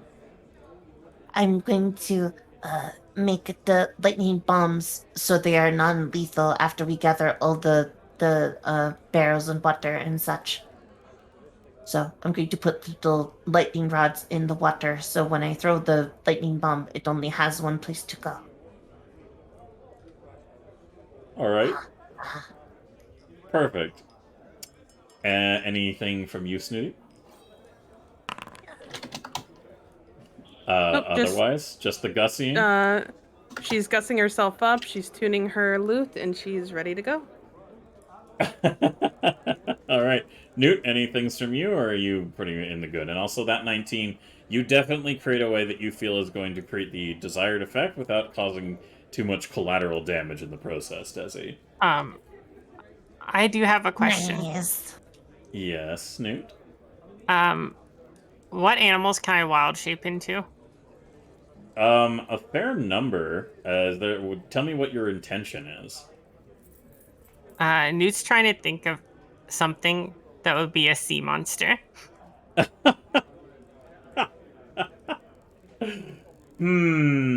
It really is a case of what you have a familiarity with in your travels, Like because in order Snappy Jaw, I guess? so like a crocodile? Yeah. Alright, yeah, sure, you could turn into a crocodile. Okay. Alright, fair. So, that is your question answered. Anything else, Newt, or are you good? I'm good. Alright, Dixie, any last little things before things happen here? Like, any thoughts of perhaps sabotage, or are you just confident in your performative abilities? Dixie is very confident in her own abilities. She doesn't need to stoop down to that level. Alright. So, as the rest of the evening goes on, let me go ahead and get a little bit of a performative element going here by... Let's see if this music is going to work the best or not. Alright. Cool. I'm just going to put this one on loop then, because this works well enough for the situation. There we go. So, as the evening progresses, Cracktooth calls everyone's attention and says, all right, everyone, attention please, it's time for the evening's performance. Remember, we have a special on for tonight. It is the availability of my very potent and wonderful drunkfish victuals is on sale tonight for 2 silver pieces instead of 1, so please do make sure that you're availing the staff of, well, me, of those opportunities, and otherwise, everybody, please help yourselves to as many drinks as you can afford. And there's like a little bit of a laugh. And he says, first up, I think I'm going to select a local performer to contribute to tonight's event. And he gestures over to one of the people who's like sitting at the tables, and he says, all right, you, what was your name again? And he leans over and he says, the name's Jessup. Jessup what? Jessup Demp. Alright, Jessup, up on the stage with you. And he gets up on the stage, and he goes, okay, the evening's theme is shanties. So he kind of like takes a moment, and he clears his throat, and he goes, I've been down to the docks a many year ago, where I met a man with a leg that did grow, and everyone's like looking at each other, and for a bit he goes on with a bit of a body rhyme, and it definitely takes a bit of a horrible turn as it starts to go down some very, shall we say, inappropriate language elements, and as he continues and performs, yada yada, eventually it comes to the end of it, and I'll just do a general roll for his performance. Perfect. Alright. By the end of his performance, he finishes off with, and that's when the girl dropped the ham, and boy, oh boy, was I now a man. And everybody just stops for a minute, and there's a couple of awkward coughs, and you hear Vichetti in the background being like, That was horrible! I will buy you a drink! You suck very badly!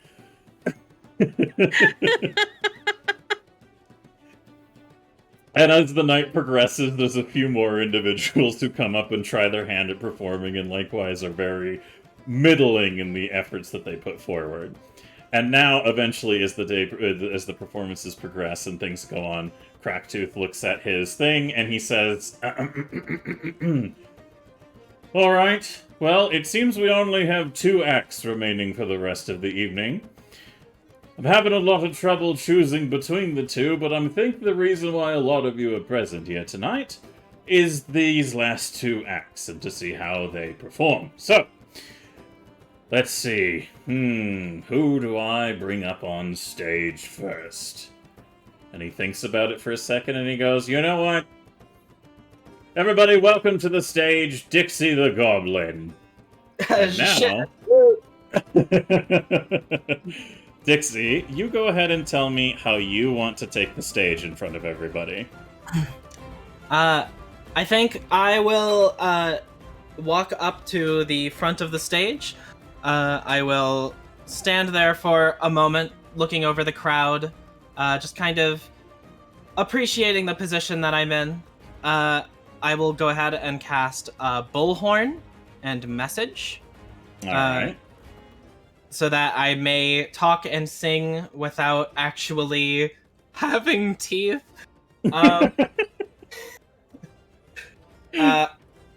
I'm also going to cast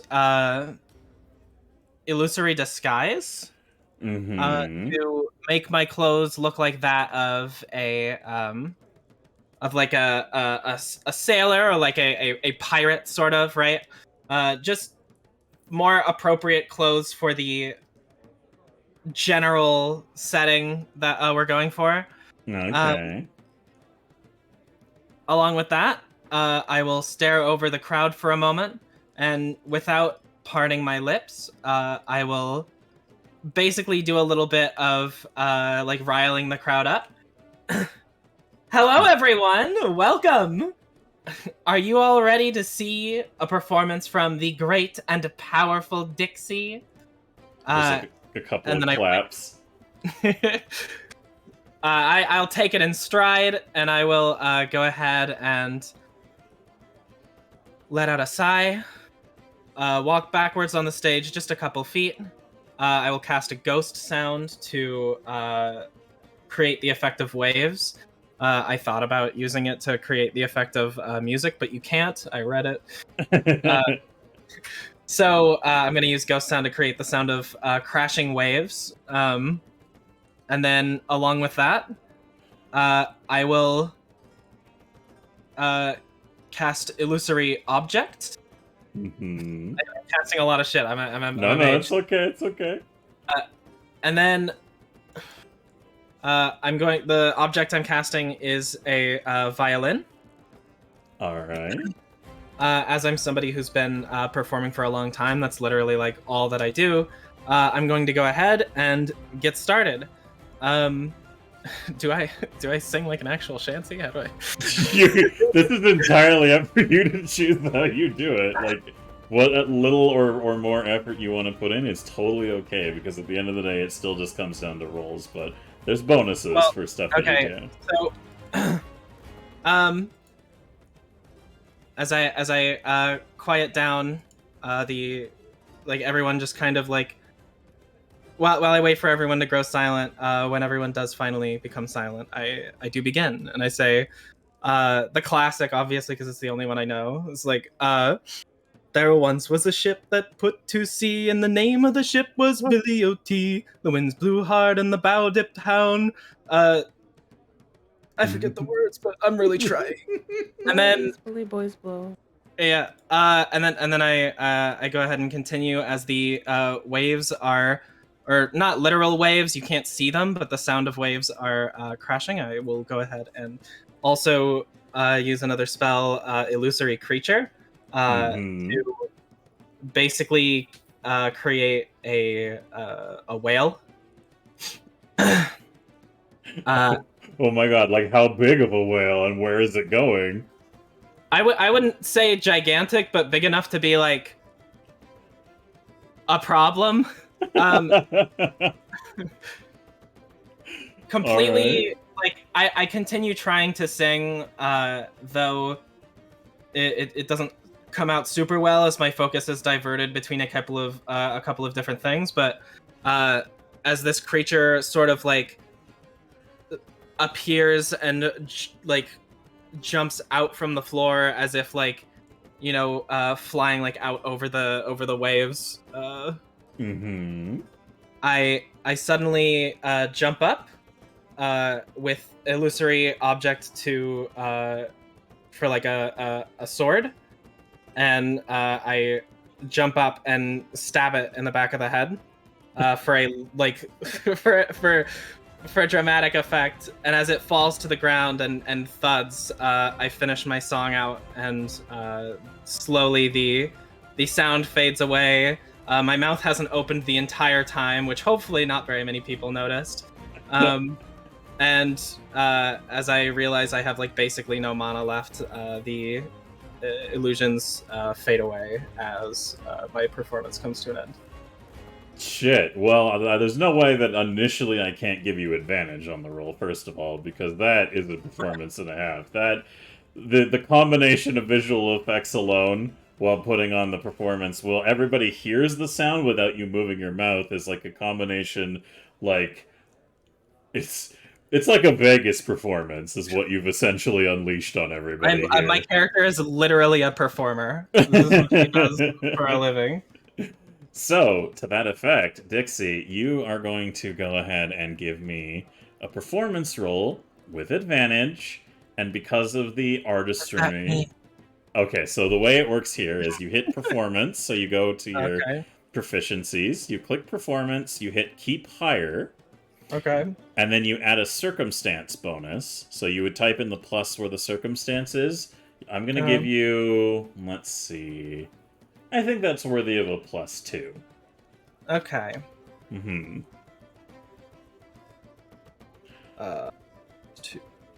Alright. Alright, so now make sure you have keep higher selected, add +2 to the modifier, and hit the roll button. Ooh, not bad. Not bad. A 23. However, the highest roll there was a 14. Do you wish to summon Goblin Bullshit to attempt a higher roll, or are you going to stay with it? Now, keep in mind, when you have choose highest, you roll 2 dice and get to keep the highest one, so there's a good chance you might get a better roll.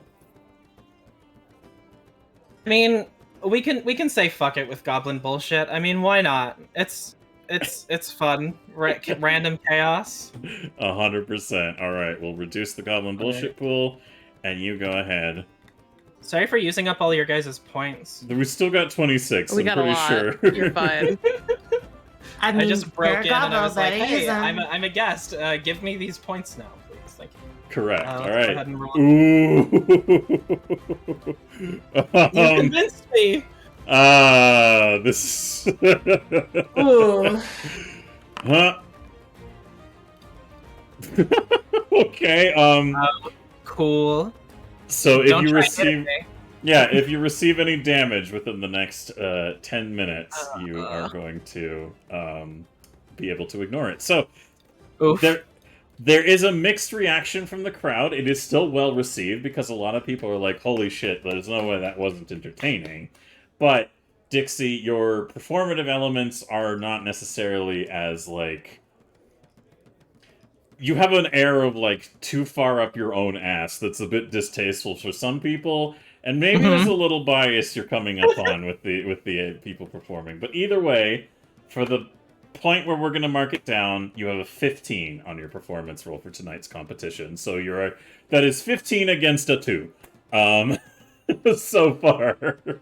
So, still much higher. But as you dismount the stage, there's applause, and people are very much so enjoying it. They're like, "Holy shit, that was amazing!" And like the visuals, 100%. Maybe a little element of the shanty still needed some work on. But as you swagger your way over to the bar, I assume, Dixie, you just keep that air of like, "I nailed it," right? Yeah. Even if she would have rolled a 1, I think she would have been completely full of herself. So as you swagger over to the bar, what do you say, if anything, to the goblins, or do you because you could use message to kind of project that if you want, or create that. I go ahead and project to them and just give like a little bit of a good luck. You're going to need it, and then sit down at the same in the same manner where my hat is only visible at the top of the bar and it looks really stupid. And to you three, you hear the voice of Dixie, but don't see her mouth moving talk to you in your heads. And she does kind of like a little bit of an attempt to kind of flourish on you. And tell you what, Dixie, make another intimidation roll, and I'll have them roll to see if they're affected by how impressive that was. Because to goblins, I think that would have been pretty mind-blowing. Where did I put my character sheet? You can double-click on your token if you want, and that'll help you bring it up again. Okay, cool, thanks. Yeah, you said a intimidation roll. Okay. So back to your proficiencies, hit intimidation, we'll see the number you come up with. Ooh, Desi, Snooty, and Newt, I need will saves from all of you against the intimidating factor of this performance. Snooty is not bent or broken. Newt does not bend at the intimidation factor either. Desi, am I hearing a goblin bullshit call? Bullshit go. Okay. Well, oh, close. Damn it!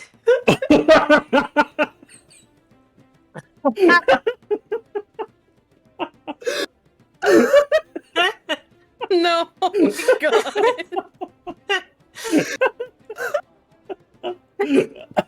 Go on, Desi, speak. I love this table. I wrote so much. So, Desi, how do you want to communicate this intimidation? Frank. Desi, what's wrong? Frank. Who's wrong? Dixie put a spell on Desi. Frank. That's not a no. Yeah, did you get a spell cast on you? Cracktooth overhears this conversation and leans in. Two Franks for yes, one Frank for no. Frank. Spell this. Cracktooth overhears this conversation and leans over and says, Now, Dixie, you're not casting any kind of spells on your competition before things start, are you? I turn to look at the bartender and shake my head.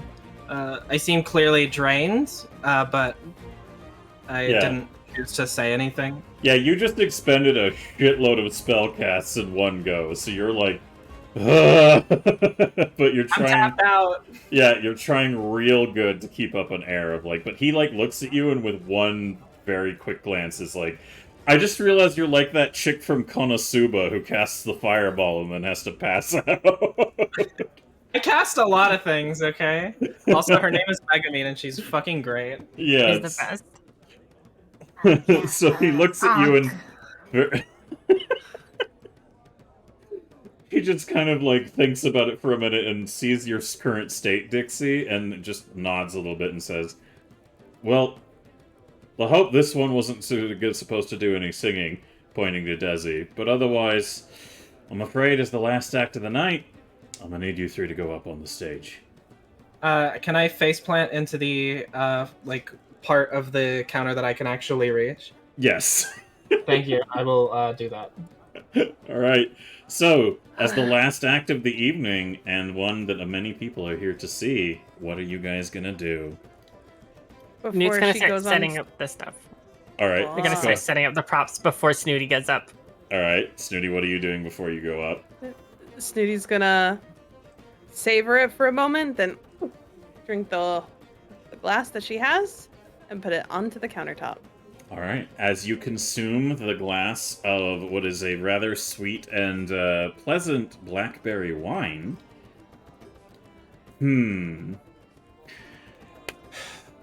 Ash, I'm gonna be honest with you. Cracktooth was lying. The drink has no magical properties whatsoever. However, you're a dumbass goblin. So, I want to see if this is a placebo effect for you. Okay, what do I need to roll? I want you to roll a Okay. perception roll, but I want you to get low on it if you want it to have a good effect. Uh, Yes, Newt? Would it help if Newt believes it would work? Let's think on that. First Okay. give me a perception roll, and you want a low number, Snooty. Ooh, not bad.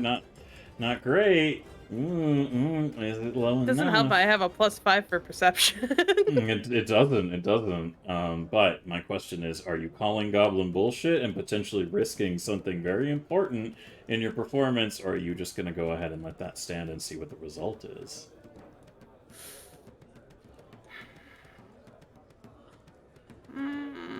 You know what? Things could get interesting. Goblin bullshit go. Ooh. All right. Oh,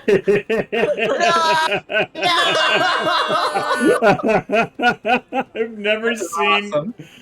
an instance of a nat 20 being least desired in a game. Why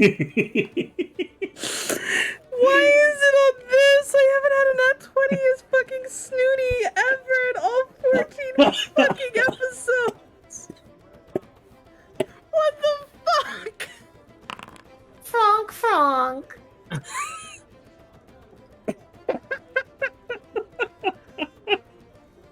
A small bell tolls audibly to any creature within 30 feet of the goblin who called for bullshit, and the nearest door to the goblins opens aggressively loudly, regardless of size and locks. If more than one door is equally distant, all the doors do so. So, you drink the wine, you slam it back, you're like, nothing weird's going on, and then the door over here just slams open with a loud thud as if opened by a ghost. And Snooty, you get the distinct impression that the magic that was intended to imbue you for this performance has somehow gone to that door.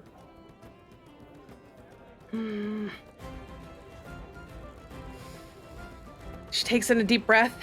She breathes out and she goes, I got this. Thank you for the juice. and she just goes over. First, she grabs Desi by the arm and starts dragging her along, Frank. and then stops her right here and goes, Desi, you know what to. and gets up on the Frank. stage, and she adjusts her gown and she pulls out her lute, and she looks at the crowd, and she's like, kind of has a little bit of the jitters for a moment, and then she sees Denise and Oleg and the lady that she started to really like because she's just like her, Amiko. And she starts seeing all the familiar faces, and it gives her a little bit of strength, and she's a little bit better at this because she sees some familiar faces in the crowd. I will allow your crit on a perception check to apply Aw. to that 100%. Wonderful. There you go. Your stage fright has dispersed and you feel motivated. The wine probably wasn't responsible at all, but at the same time, it was what permeated the feeling of drawing your strength and inspiration from the new friends that you've made. And as your heart swells with pride from having met these wonderful, kind people in the town, you go ahead and tell me how you're going to kick things off for the introduction of your act, Snooty. She turns her head out back to Newt and Desi, and you guys see like a really genuine, happy smile on her face. And she goes, Newt, start the storm. Desi, start the fog. Newt's gonna like put the little makeshift boat in the water with like a little napkin as a sail, and on the boat is Nudie. and then and then she's gonna behind the barrel, gonna cast Tinglefoot so a bunch of vines grow up around to look like an island. And then she's gonna go over to like kind of hide behind the barrel and then cast Gale Blast, but up towards the ceiling to just cause lots of wind. So the water will start splashing around. Okay. Well, this is a really great initial appearance. However, there is a mechanic we need to account for. Chat, can I get an exclamation mark D20 to see how well the elements of Newt's magic aid or hinder this performance? Oh boy, that's a 2. Does anyone wish to call the goblin bullshit? Goblin bullshit go. Okay, can I get another roll from chat, please?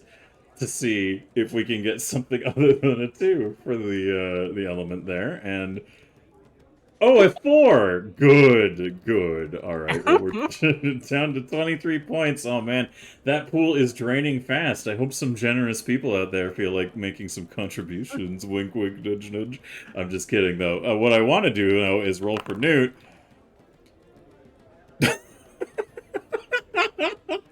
No.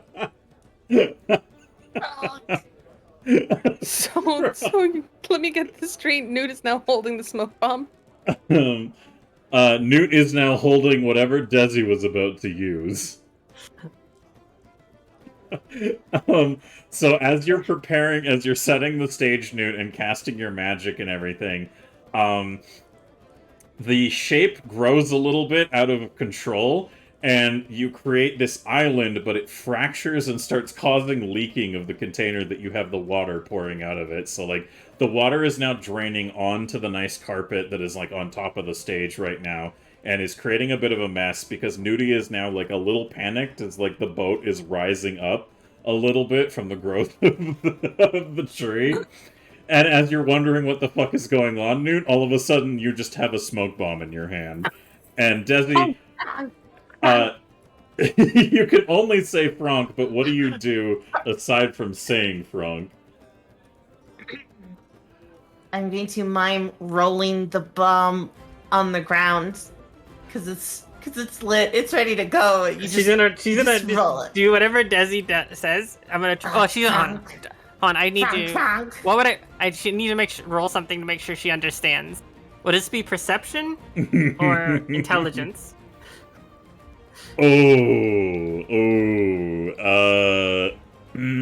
It's a very basic gesture. I'll allow you perception. Okay.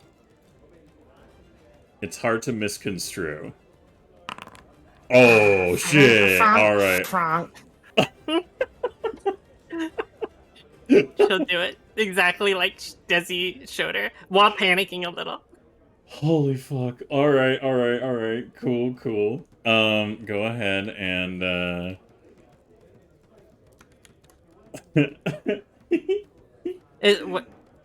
How bad is the barrel leaking, by the way? The barrel's leaking pretty badly. Like, it's like starting to like, it's almost at like, all right. It's not super rapid, but yeah, you'd probably need to plug those holes if you want to keep any of that water. Newt's gonna turn to Desi and go, "I'm sorry," and I'm gonna cast Inside Rope and start using it to plug the hole.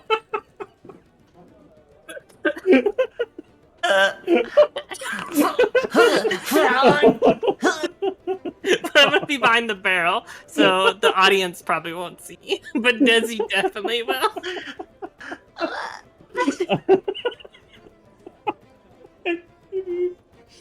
I need to roll. Can I get an exclamation mark Snooty. D20 from yes, Snooty is just Snooty? keeping her face forward. Yeah, trying you don't very see this, hard you're not fine. to look back. Holy shit, yeah, exclamation mark D20 from chat. Alright, that tracked. Any goblin bullshit calls, or shall I continue to elaborate? Was that a call for it, Desi? Frog. Did we establish 2 Francs for yes? Yeah, 2 prongs for yes. All right. You age a year. Please update your character sheet.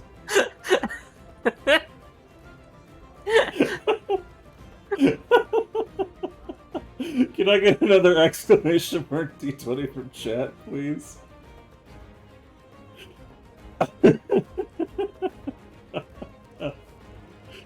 Holy shit.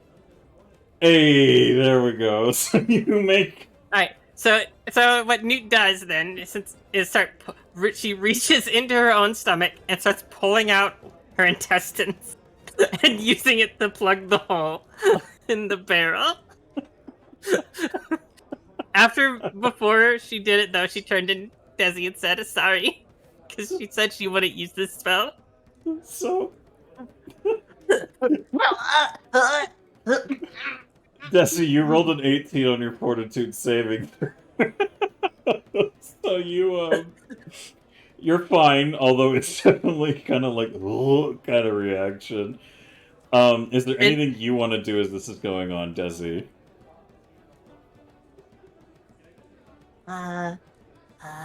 Frank. Uh-huh. That's a no.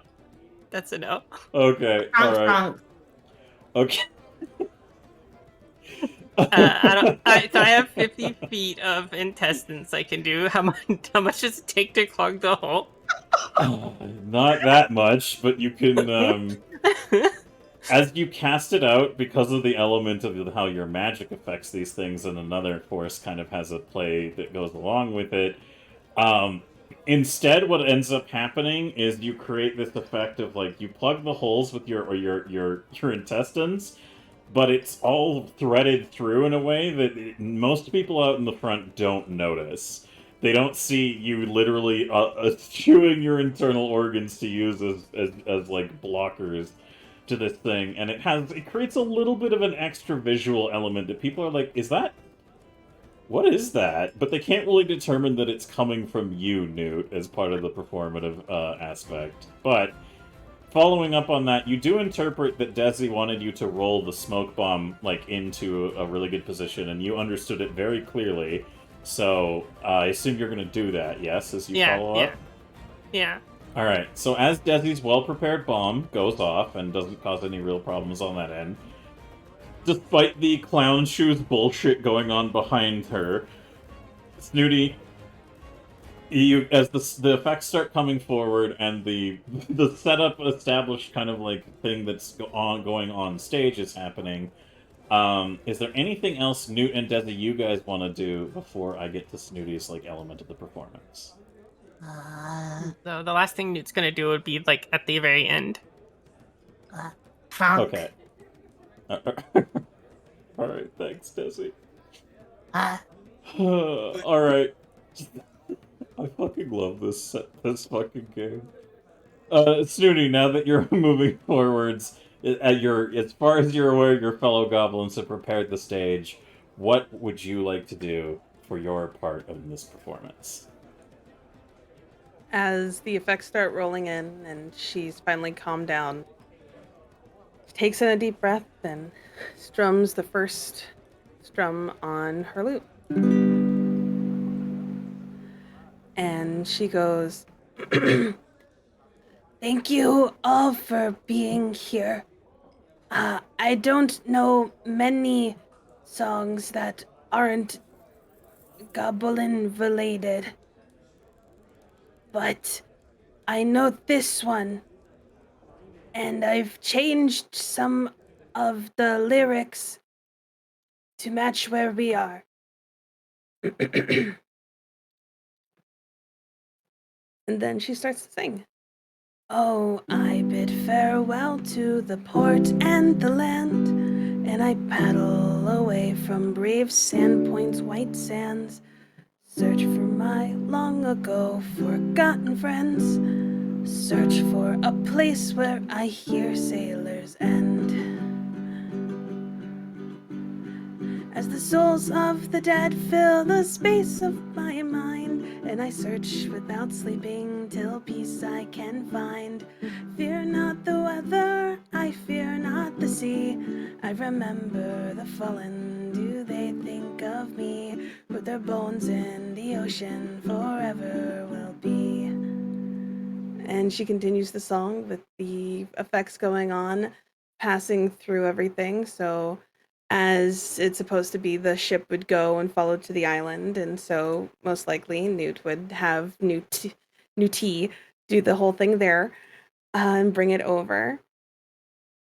And then following through to when the ship is supposed to sink, Newt would pretend to sink with the ship and then realize he shouldn't and go to the island as the song continues about how they want to survive and continues on until it goes, I remember the fallen and they think of me, for our souls in the ocean together will be. And Newt, what is your contribution to the finale? She's gonna turn into a giant snap jaw and like come up out from look like come up from behind and like snap at the boat, and like Nudie's gonna jump off and go and punch her in the face, and she's gonna fall back and go bow.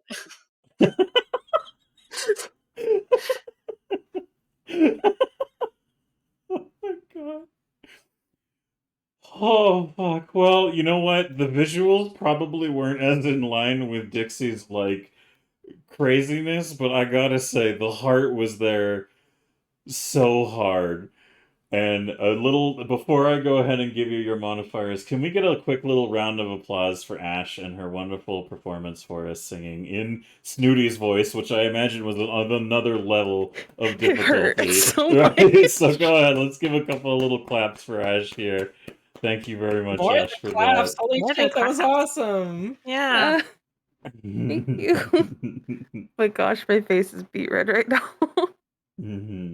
But you know, there's a lot of heart and a lot of adorable element to the performance that you guys decided to put forward here today on the stage. So tell you what. First off, Snooty, the performance roll you're going to make on behalf of this performance is going to be with advantage, so you pick the higher. I'm going to say that Desi, you're...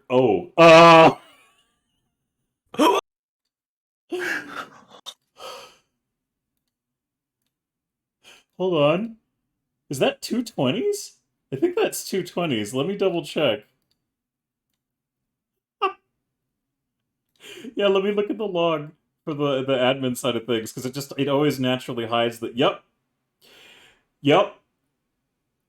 Wait, really? Wait, Yep. really? Yeah. Wait, really? It doesn't show doubles when it ties, but you got your very first fated critical. Double 20s on an advantage.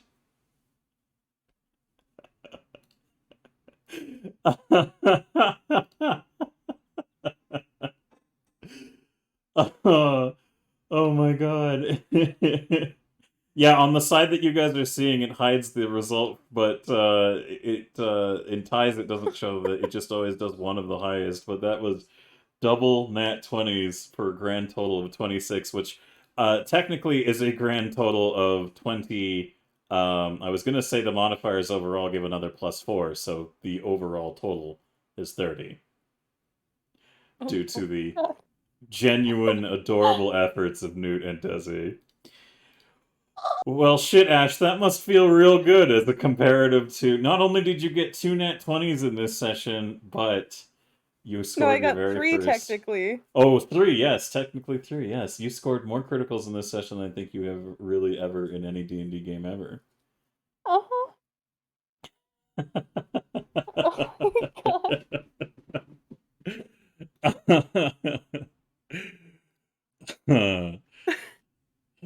So let me go ahead and resume the ambience as I tell you the results of the efforts here. So, the tavern is quiet for a moment as the two of you like finish this performance off in the background, and Snooty continues to do the performance to everybody singing, and everyone's turning around and taking account for what's come to pass. And there's a brief moment where everybody is just kind of like quiet. And then there's kind of like an eruption as Vachetti flips his fucking table and just nearly takes out the people in front of him. And he stands up and he says, "That was the most adorable fucking thing I have ever seen in my fucking life!" And everybody in the audience begins cheering and clapping, and the mayor, like, stands up, and she's like, "Oh my goodness," and Amiko just is laughing her ass off and clapping, and she's just like, "I have never seen anything like that in my entire life." And everybody begins to continue to celebrate and cheer, and just, like, are beyond themselves with, like, how weird that experience was for them. And normally in certain situations, it's just like, is this gonna land with its adorable kitschiness? Because, to be fair, the visual effects were very much in Dixie's field. There was no way you guys could have compared up to the full illusion that was put on display there. However, the heart and soul of the performance hit with a resonating note that was just hard to ignore. And yes, go ahead. And Dixie didn't put as much of their guts into their performance. Kronk. You're fucking crazy. Fuck.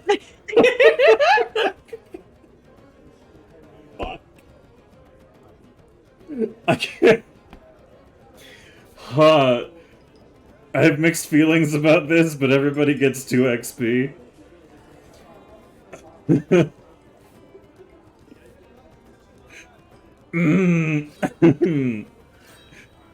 Oh my goodness gracious. So as this continues onwards, everybody is celebrating and clapping and cheering. And Craxtooth just kind of like smiling from behind the bar. Everybody is like, "Yeah, woo, goblins!" And they're just like, "Yeah, fucking amazing!" And Dixie, as you're kind of like moving off to the side, Vachetti turns around to look at you as you're kind of like moving away, and he just goes, "You!" Points at you, Dixie. How do you want to respond? You also feel, by this point, the teeth have returned into your mouth. Oh, okay. Your toe's still gone, though. My toe's still... Well, that's permanent, isn't it? Yeah, that's permanent. Okay, cool. Wait, what did he say? He just say, "Hey, you"? He just says "you," like pointing at you menacingly. I think Dixie would take this like really, really hard because she can tell, you know, she already knows that things went way better for the other team, and so she's feeling really dejected, and she sort of looks at him, and she has like this sort of defeated look on her face where everyone like already gave her like this nice applause and shit, but like to her it's not enough unless she's number one. Mm-hmm. So as she's trying to kind of like walk away and get out of it, as this like random person just says "hey" to her, the like internal feelings of like how she didn't live up to like her own expectations, she feels like she's sort of been a sort of an embarrassment for this establishment, and she's worried that people are going to start getting upset. So when she just hears this "hey," her initial reaction is more defensive, and as she's trying to walk away, she just kind of like looks at him, doesn't say anything, and sort of like gets into a stance where like she could run at any moment, even though I doubt that's what's actually happening. So she goes on the defense. Shit go through her head, yeah. Yeah. So Vachetti leans forward, and he leans forward as if he's about to grab you, Dixie. Can you give me an athletics test to see if you could avoid that? She'll definitely try. Did you say an athletics test? An athletics test, yes. Really, an athletics test? Yeah. Okay, cool. Let's go ahead and try an athletics test, because I'm great at those. Are you sure it wouldn't be acrobatics? No, I'm making you make athletics, because it's part of the gag. I literally got fucking 13 and just... Yeah. Alright. Yeah, that tracks. Vachetti leans forward and picks you up, like holding you with your arms like against the sides of your body. And he just goes, "You're coming with me." Dixie starts to panic and like scream for help, like, "Please! Someone help me! But like, it's kind of hard to hear over everyone's like loud applause for the group that just went up. Newt, is there something you want to do as Yeah. you come over here? Newt's gonna be like, What are you doing to Dix? He I looks came over. over say hi and tell them good job. Vachetti nods and says, "Oh yes, wait. I thought this one's name was Dixie." I don't like. Oh yes, and then that voice. Reply. You can go ahead and reply as he says that, Dixie, or you can let Newt reply. My own. I think in this moment I'd want to correct and say things, but I just stay silent as I'm kind of paralyzed in fear. Newt, what are you gonna say in follow up to this interaction? I don't scare her. She's scared. Look how scared she is. You can tell by this point, because looking at the table and where everything was scattered across the floor, there's like maybe 20 cups of like cheap alcohol. And so his mouth smells, he's got like a very deep kind of like a boozy breath, and he goes, no, I'm not scaring her. And he just walks over to the stage and he's like, I have something better in mind. And it's like pushing past everybody towards the This guy stage. keeps crawling behind. Okay. So he's gonna stand up on the stage. He's gonna step up onto it. Like, he just, like, helps himself up onto the stage, literally holding Dixie up. And as this is happening, Snooty, how do you want to respond to, like, everybody's uproarious applause, by the way? She holds her lute the way that she did before when Bichetti like was doing all the clapping and stuff earlier today about her playing. And she looks at everyone and she does little bows and everything, and she has little tears in her eyes and she's all blushy and stuff, and she's just like, Thank you, everyone, for applauding. I hope my comment was enough for you to understand the song. There, like, a bunch of people are like, yeah, and Denise has, like, gotten up and rushed over to the stage, and she's just like, oh my goodness, like, that was adorable, like, everything you performed there was nothing I've ever seen before. It was truly an entertaining experience. Like, they're just all very mirthful and heartwarmed about the whole thing, and then she stops as she watches Bichetti, and all of you watch as Bichetti comes up on the stage, and he turns around and he goes, Hey, everyone, look at me! Look at the Dixie I am holding! As he, like, shakes you a little bit in front of everybody. Pay attention to Bichetti. Bichetti has important thing to say to everyone here tonight. And, Dixie kind of just like continues panicking silently. He She laughs. sort of looks like a deer caught in the headlights.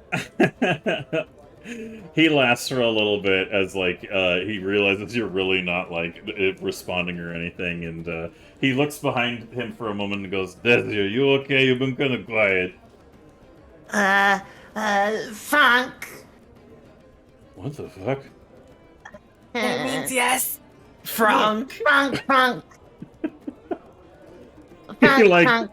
his drunken brain can't handle this at the moment, and he turns back to the group and he goes, Hey, everyone here. You all know me. I come here when I get the opportunity to do so. My name is Vachetti, and I work the jail, and none of you should ever hope to meet me unless you've been very shitty people. And he just kind of laughs a little bit to himself, and as this is going on, I'm also going to do our artist MWB a solid, and we're just going to go ahead and bring up, there we go. We're going to bring up Vachetti on the screen here so that you guys can admire the artwork that MWB has done for him. So, there we go. We'll bring him up over here. And oops, it suddenly Jervis Stute breaks through the window, and everybody's like, what a ghost! No. And then we also have the lovely artwork here of the portrait of Cracktooth. And Vachetti comes up on stage and he goes, Hey, Hey, all of you, listen. I am jailer. I make big, important decisions to make sure that none of you leave the jail when you have done bad things. But as my internet briefly shits itself, he's not done holding Dixie like up into the air and goes, but tonight I have much to say. You know me as the one who really likes to support all the little guys around here. Yes, I love all the singing and the dancing. It's very beautiful. And these four here, all very impressive performances tonight. Very, very good. And he gestures to you three, Desi, Snooty, and Newt, with using Dixie as like a prop. As he like pushes her in your direction and goes, these three are the kindest, nicest little green people I've ever met in my life. They gave me the money I needed to buy my sons back from slavers, and he's like crying now. And he's like, and you should all be grateful that they're up here on this stage tonight to give you this performance. And he jiggled Dixie in the air a little bit, and he goes, and this one is kind of a bitch, but damn it, was that ever some of the most impressive magic I think I've ever seen on stage in my life. And he, like, lowers her a little bit and just puts you on the stage next to all of them. And so, Dixie, how do you want to respond to being, like, released from this big man's grasp and put amongst the other goblins? I'm just going to kind of trip and fall backwards a bit. I just kind of sit there in awe, stunned. Frank. I'm going to catch Dixie when she All falls right. backwards. And Give then me- I'm going... Give me a yeah. dexterity so you can do acrobatics to see if you can grab Dixie. Frank.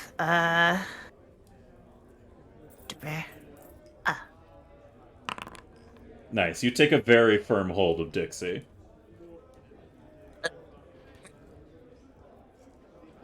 Frank. Yeah, Effie?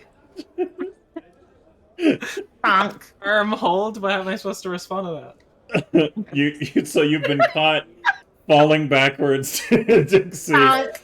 by Desi, and she's just saying, Frank, how do you want to respond to this encounter? I think Dixie will be so thrown aback with everything that has occurred that the only thing that she could even possibly think to say in this situation is just respond in kind. And as she's like fallen back into Desi's arms, she could just like look up at her and just reply, Frank. Frank. It's spreading!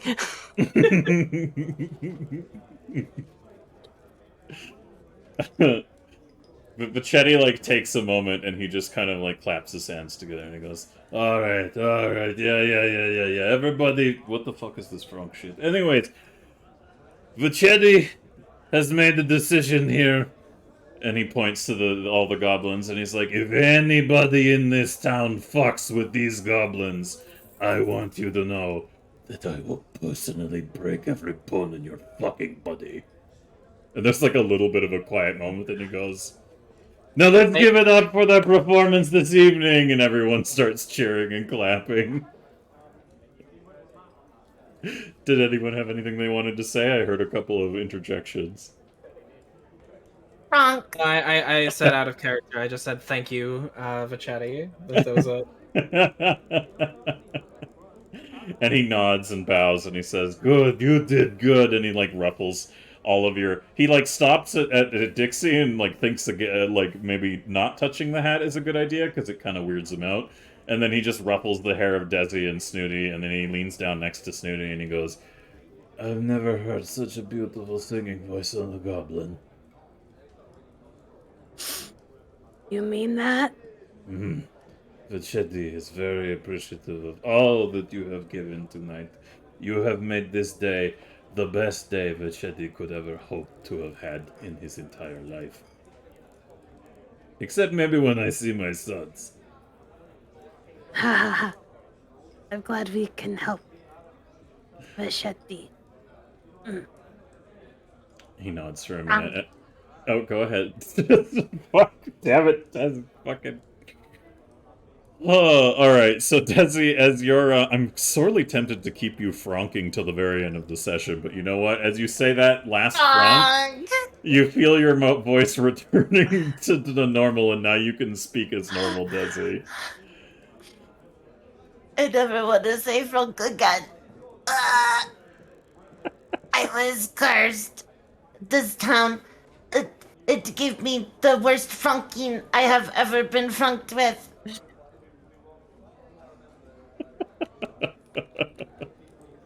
As this conversation is dying down, Vichetti is like, okay, I'm gonna go clean up the mess I made. That was actually very rude of me. I'm sorry. You guys enjoy the rest of the night. I'll be over here. And he gets down off the stage. And as he does so, Cracktooth, coming up on the on stage to join all of you, just kind of gestures and says, well, I'm gonna be entirely honest with you all tonight. It's pretty obvious who we can declare the winner this evening, but if I'm also being entirely honest, aside from some very heartfelt attempts that were quite impressive, kind of like trying not to dismiss the abysmal turnout of my end of representation for NPC performances. He just kind of shakes that off and goes, but, these 4 goblins here have been a very impressive performance this night, and even though I can say with confidence that these 3 had the best response from the crowd, and he just takes like a minute to sort of nod to everybody and goes, however, it was still very impressive on both ends. There was a lot more heart and soul to be had with these 3 together, but I feel like he kind of leans down and puts a hand on your shoulder, Dixie, and says, you know, you put a really hard front out there for everyone, and I think I can see a little bit of talent in you through all of that smom. And he lifts up and gestures to everybody and says, tonight's winners are... Well, you know what? That's actually a very good question. He leans over and he goes, oh, gesturing to Desi, Snooty, and Newt. What do you call yourselves, anyways? The Amz Goblinz. Yeah, the Amz Goblinz. It is an They did easy it. They did the thing. praise. They said the title. They said the title. Roll credits. Put it on the Reddit. We need a preppy, like, late 90s music. You know, the thing as we have the outro, and we just go, I'm glad you asked, sir, because we are goblins. Bum, bum, bum. Hey, hey, Can hey, jump up hey. Like, high five, and time will pause. Yeah. Don't you forget about Newt will just pretend to be jumping and it'll look like she's paused in there.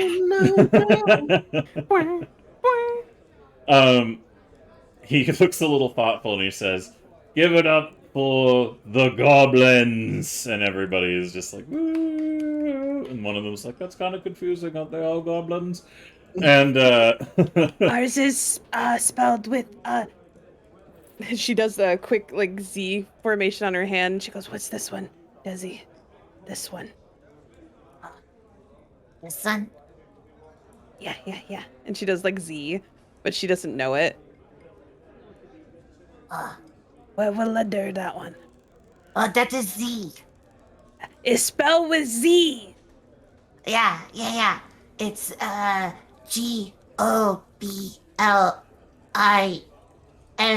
The Yeah, Amz 'cause Goblinz. It has to be like the 80s, 90s equivalent of Radical adding Z to everything. Cracktooth gestures to them and he says, or he gestures to all of you and says, well, I've got a little bit of a compromise here. Obviously, we have our clear winners of the evening due to the outpouring support of the people, and apologies to those of you who entered from the local pool. I enjoyed every moment of your performance, and Bachetti just goes, I did not! And he just, like, stops for a minute and goes, anyways.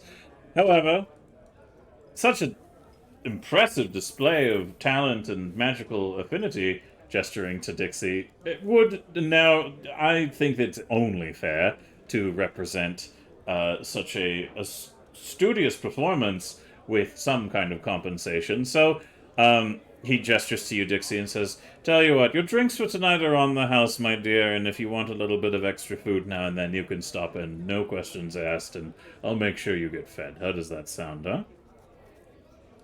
Dixie doesn't say anything, but tears just sort of start streaming down her face as she looks down and tries to like cover her face with Fred. Actually, wait, no, it's Frank. His name's Frank. You put my hand on Dix's shoulder. Yeah. And just don't, put the... don't worry. I pat just on the tip of the hat. Don't worry. You did really good, and I was really impressed with everything you did. Better luck next time. Would you like to have food and drink with us? We're going to have a party. Better luck next time, nerd. She just like nods and just kind of like as she's sitting on the floor, just hugs Desi's leg and just kind of like nods. Okay. You It will is okay. offer her hand to help her up. Yeah. As you're Oh, all... yeah, I'll take the hand. Dixie, as you're kind of like brought into there. Snooty, do you have anything you want to say to Dixie too, or? She holds out her hand. She goes, You could have won tonight. It was a 50-50 chance, and she looks over to Desi to make sure she's saying that right. Desi, And Sorry, can you repeat that? she says, that was a 50-50 chance. and she looks at you to make sure she's saying that correctly. Yeah, you are doing really good. Your common is getting very much better. You are a natural. Okay. Uh, So either one of us could have lost tonight. Thank you for giving it your all. And she wants to shake your hand to show good sportsmanship. Dixie grabs the top of her hat and shakes her head and just says like through like bouts of tears as they just haven't stopped, just no, your performance, it was so much better. I have a lot to learn. I like the whale though. The You whale did good. fucking killed it. Yeah, the whale was really impressive. The whale was cool. Yeah. But she just like looks up and at the three of you and just says, if you guys ever have the chance, I would love to learn from you. And then just kind of like pulls her hat back down in embarrassment, since she's not used to admitting defeat or asking for help.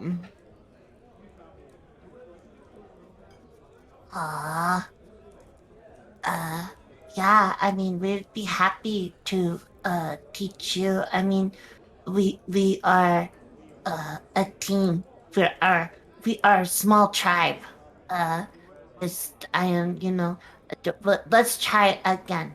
We will do water under the bridge. I am Desi. This is Nitty, and that is Nit. We are happy to meet you. This is Newty. Yeah. For a moment, I look at the three of you, not really knowing what to say, before taking off my hat and holding it in front of me, and then just saying, "This is Frank, and my name is Dixie." Hey, Frank. Frank. Yeah. No, I don't know why I was saying Frank so much. It was like some metal bird in the sky was looking down and said to me, suffer. And then all I could cry out in my time of need was Frank.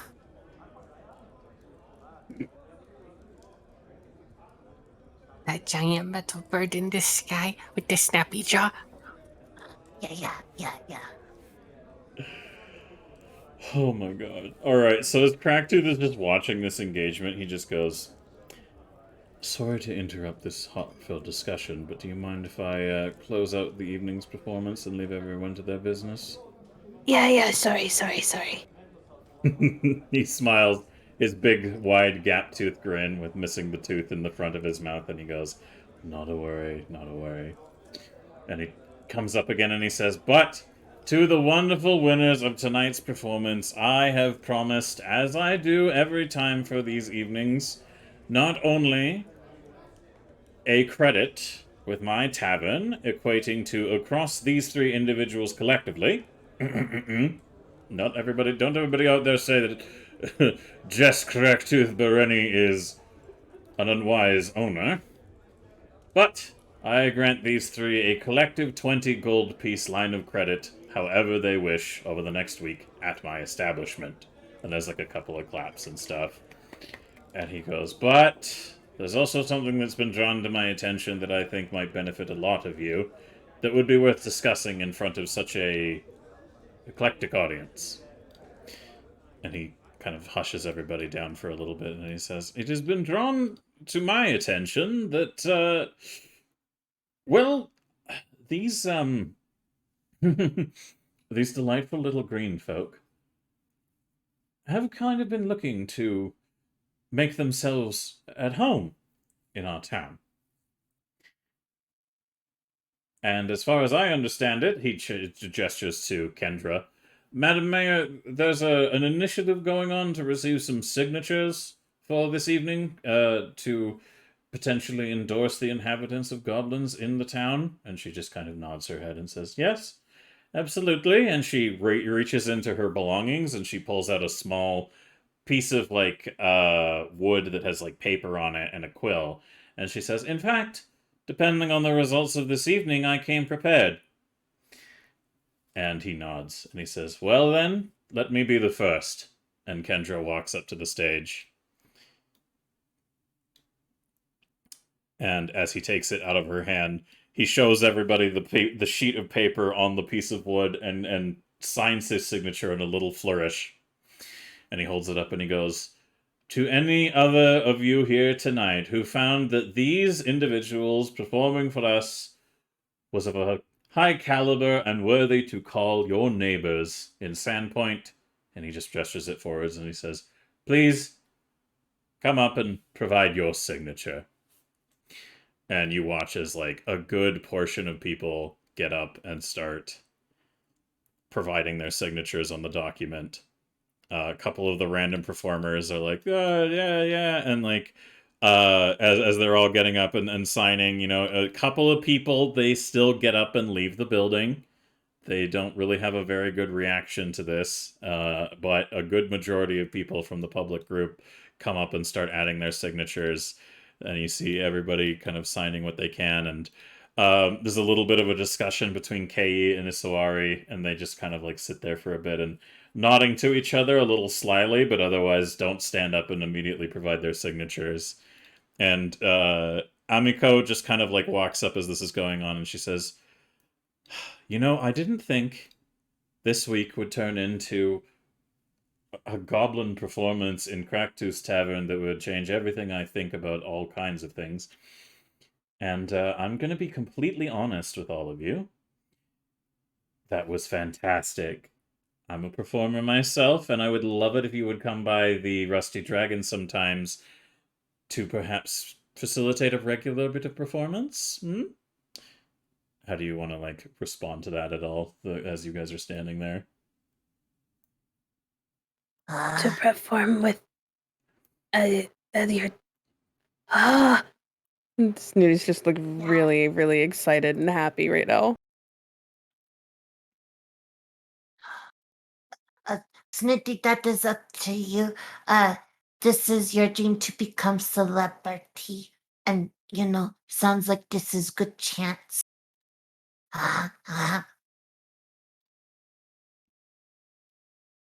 Amiko nods, and she's just kind of like, look, I'm going to be completely honest. There's a lot of different things in this town that I have mixed feelings about, and I don't know if I'm long to stay here for much longer before I feel it is my duty to go abroad, but until then, I would love to have your presence at my establishment, and maybe you can help me make a little bit more for the place before I make my decisions on where I'm going to end up. But this really has inspired me to continue to wander abroad and see what kind of sights and sounds the world has to offer me once again. So thank you. And she grabs the signing sheet and she just does a little write down on it of her signature. And she says, there you are. Endorsement for living here in a town that has always been bittersweet to me. I hope it's, for what it's worth, it's good to you. And as everybody is like standing around congratulating you and talking, Seardak pushes his way through the crowd onto the stage and like taps Cracktooth on the shoulder, and he just steps immediately aside.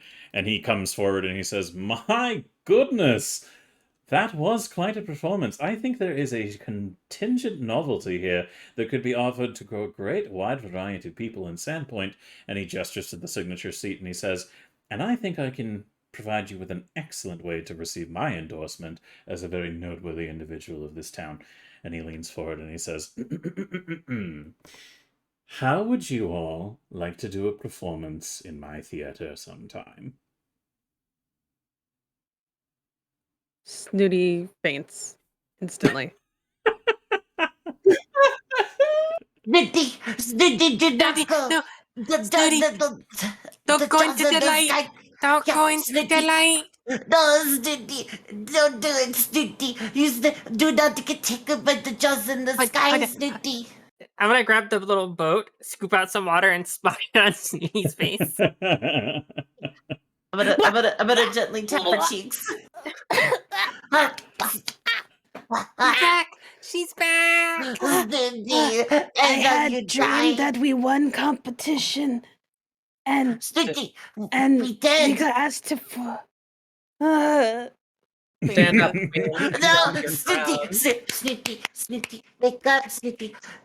Snitty, wake up. I Snitty, don't wake up. like this. Snitty, wake up. We don't like this. Snitty, wake up. Hey, hello.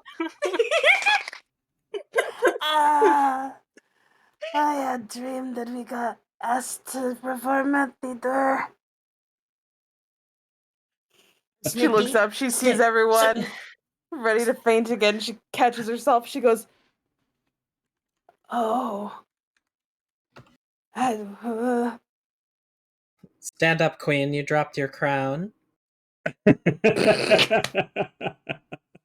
Yeah, Snitty, we won, Snitty. And this man is asking if we want to come and be in the theater. Yes. Yeah. Snooty want to learn new music. Snooty want to learn more about music and performance. Oh yeah, I guess that's a good question. Newt, I assume when you went over to talk to Vanchetti and everything that was going on, you stuffed your organs back inside you, or your entrails. Oh, yeah. Otherwise, I would have dragged the whole thing. Unless you wanted me to drag the whole thing for common sake. No, I think we can go ahead and maybe overlook that one. I don't necessarily know if Cracktooth wants to clean up that much vomit on his floor from normal, so... Nah. Because it just goes right back in, according to the spell. Perfect. Oh my goodness. So as Sivrak leans down for a second and he's like, well, I was thoroughly entertained tonight, and I think with a little bit of work we could refine what you all have here to present. And he gestures to you, Dixie, and he says, and you have a talent for that magical illusion that I was fascinated by. If you ever want to work out a little something at the theater here down, I could absolutely use your help in both practical elements and performative, if you're interested. I just kind of look at him and nod without saying anything. Just kind of like letting the defeat sink in because I lost. And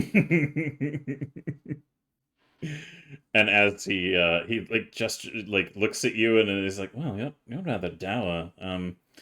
It's like a world-ending event for her. Loses once, just. He just kind of gets up and goes, well, stop by the theater when I am there, but don't come by when I'm not, because I'm usually a little busy doing something else. Anyways, toodaloo for now. You all know where I live. It's the big building where people do wonderful things and make dreams come true. So goodbye, everybody. And he turns around to Cracktooth and he says, thank you for a lovely evening. I look forward to hearing from you. And he jumps down and walks away. And as he does so... Eye emoji. What? I said eye emoji.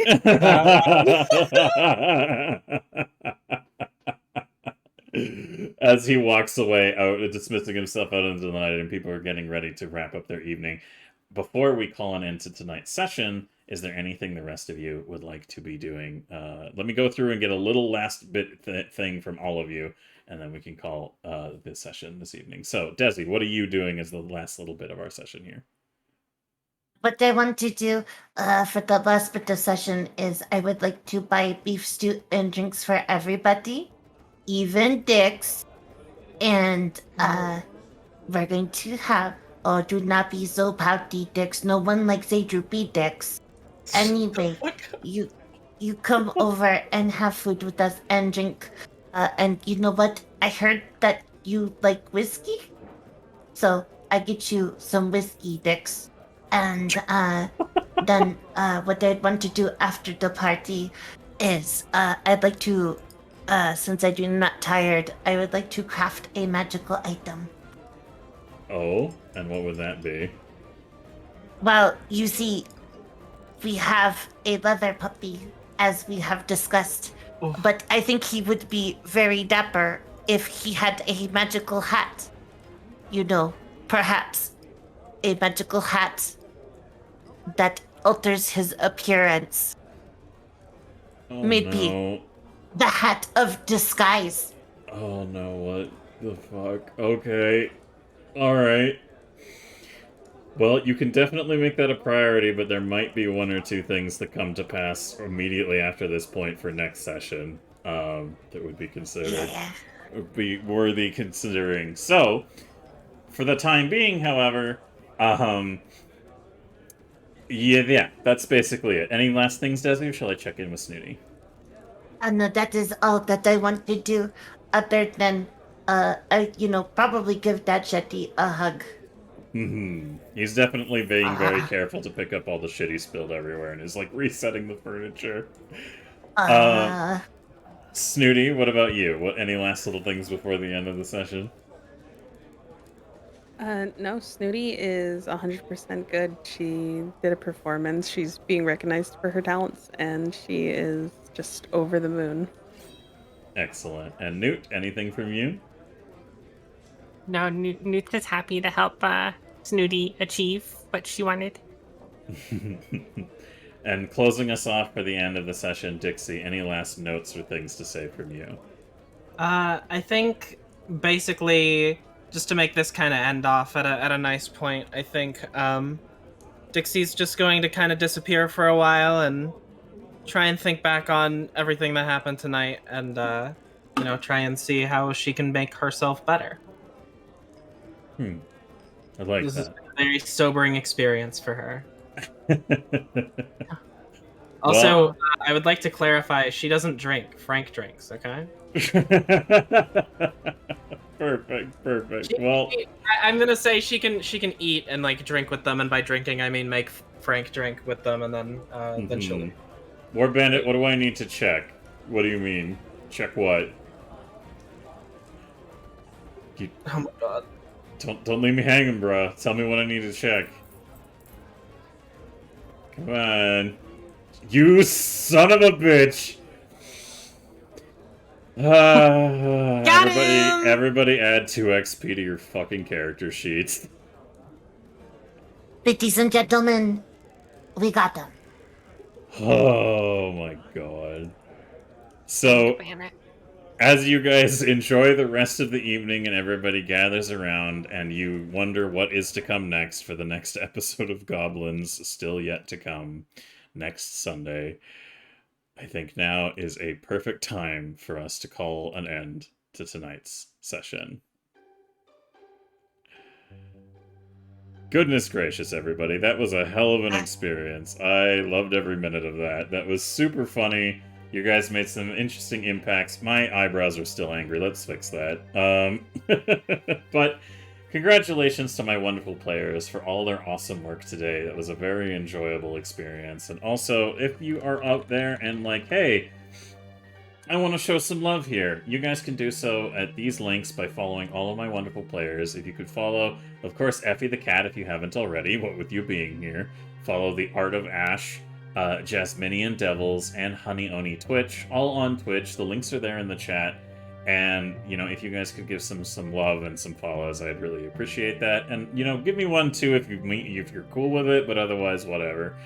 I mean, Silver's kind of like gay and shit, so I don't know. Yeah. I would actually just like to say that as much as, we bring life to some of the stuff as players, I mean, we are literally just playing in a playground that's designed by Silver. Oh Without God, him, none of this would be able to be, realized. So can I just say that I really, really fucking appreciate Silver DMing this, because it has been a load of fun, and it's honestly one of the highlights of my week every fucking week. Same. So Silver, trying not you're to like cry the perfect because- DM. Aww. oh, Ash, don't cry on And I've had a me. lot of DMs. Mm. I appreciate that. I try my best, and I am really happy that you guys both enjoy playing in these games, and those of you at home enjoy what we do for you here in our silly little system of goblins. I think this is probably one of the most amusing things that has ever come to pass that I've ever run, and I absolutely love it. And are you doing more athletics checks, Dixie? Shut up! You're saying goodbye to chat. Stop looking. Alright, well, it makes a roll noise, so I gotta get you to quit it. But as I'm saying goodbye to everybody here, just a reminder, if you do like what you see, we do have a budget that we need to meet for a lot of this stuff. So if you really enjoy the stuff that we do, you can donate in either subs, bits, or just straight donations to our project. You can also join my studio's Patreon at Silver Kestrel Studios on Patreon if you guys want to join for access to a lot of the art assets we use. A lot of the things we use aside from player character art of character portraits is available under our Patreon. Cuber, thank you very much so much for adding another point to the pool. So very appreciated. We love and appreciate you. Thank you so much, Cuber. And you have been doing a wonderful job helping us keep the lights on for this project, Cuber, as well. So we love you very much and appreciate you. And the same goes to every one of you who has contributed in any form or way to this project, because this is one of my favorite things I've ever done. So I really appreciate it, and I'm really glad that we can get back on track with it after a bit of unfortunate elements had come to pass that got in the way of the continuous momentum of this project.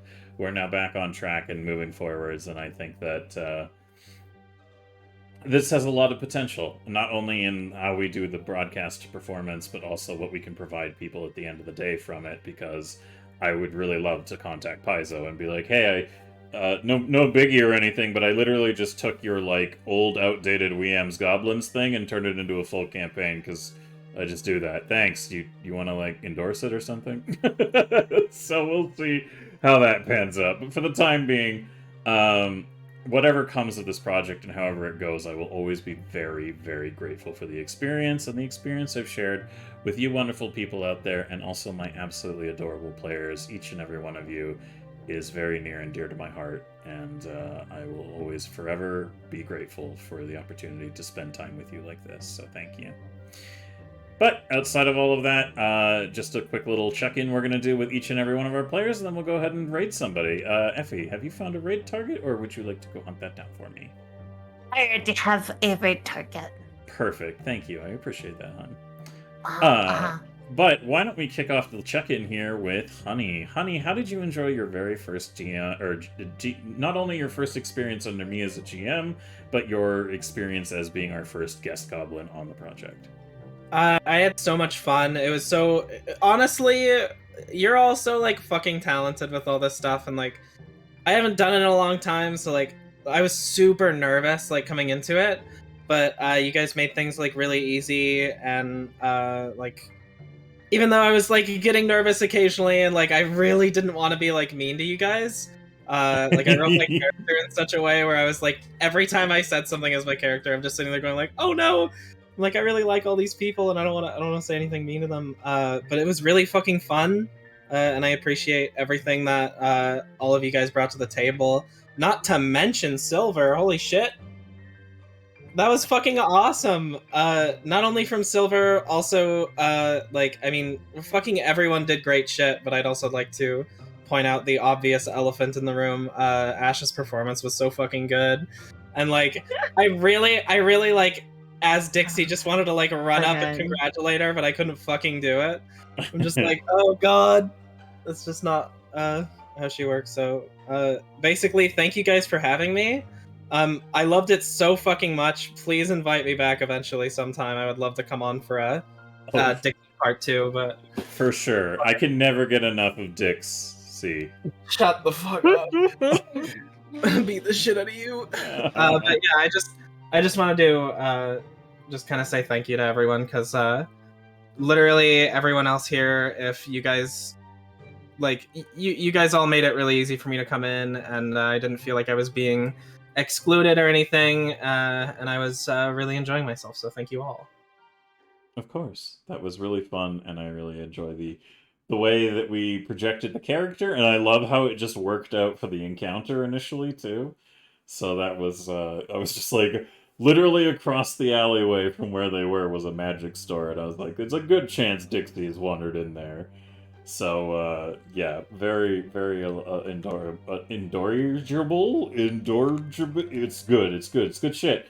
Also, yeah, there's a link there in chat for anybody wondering. You can join the Discord for Effie the Cat and engage with us on there. You're also welcome to message me directly on Discord, especially if you have fan art. We have received some fan art for this project, but it cannot be shared publicly. We're okay with that as well. I was about to get excited, but I'm sad now. I can't see it. Yeah, we received some not safe for work art, which is still very like appreciated, and we're not opposed to it. It's just like it's harder for us to promote it related to the project. But yes, thank you, Dolly Mommy, for the fan art. Yeah, am I allowed to repost it on my Twitter? We need to have a discussion about like elements related to publicly posted not safe for work stuff to this project. It's a little finickier. Funny. However, fan art is welcome in all shapes and sizes. Just be prepared that like we can't as like fully shut up, poor bandit. We can't fully endorse that stuff until we really have a conversation about that element of stuff, because like we're adults here and we like the adult content, and some of us here make adult content as well. So, you know, obviously not... there might be one or two alternate Twitters you can find on Twitter, but we can't say too much because of the TOS of Twitch as well. To that degree, if you do have fan art that you'd like to submit, we would love to have it because we definitely would really enjoy having some fan art on hand for this project. I have a whole shitload for my Tales of Dorota project that I've been running for the last 2 years, and it just brings me joy every time. If I'm having a bad day, sometimes I take that fan art and I just put it in a little pile and I roll in it, and I'm like, oh my god, people like things in my world and they like to make art of it. And yeah, and sometimes I cry because it's just so beautiful. But moving on, Jasmine, how did you enjoy today's session? I had a blast, and I really liked Honey. I really liked your character. It worked out really well for like a perfect like guest character, and it just kind of worked out perfect with what was already set up. I don't know. I had a blast. I like I said earlier. I always look forward to Sundays now because I'm just feel so lucky to be like a part of this, and it's just a blast. And I've fallen in love with Newt the more I play Newt.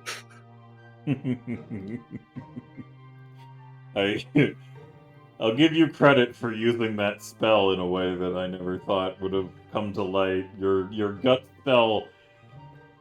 Oh, I'm looking forward to the ways you make me cringe on that one in the future. Yeah, I'm trying to find. Don't worry, I'm keeping an eye out for other primal spells that I could find similar to that. I haven't found any yet, but you know.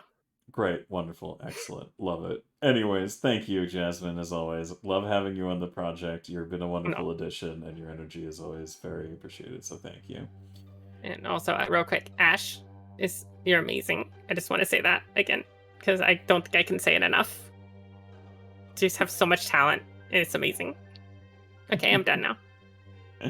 Speaking of, hey Ash, how did you enjoy tonight's session?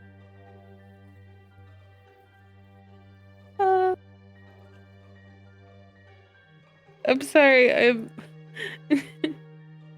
I'm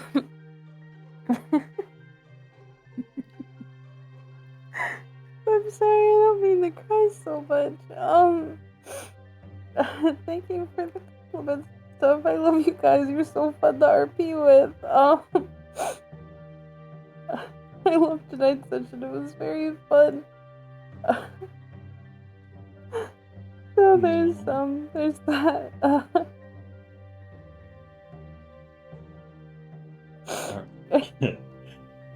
Careful, you're gonna make me cry now. Settle down. But go on, I'm sweetie. sorry.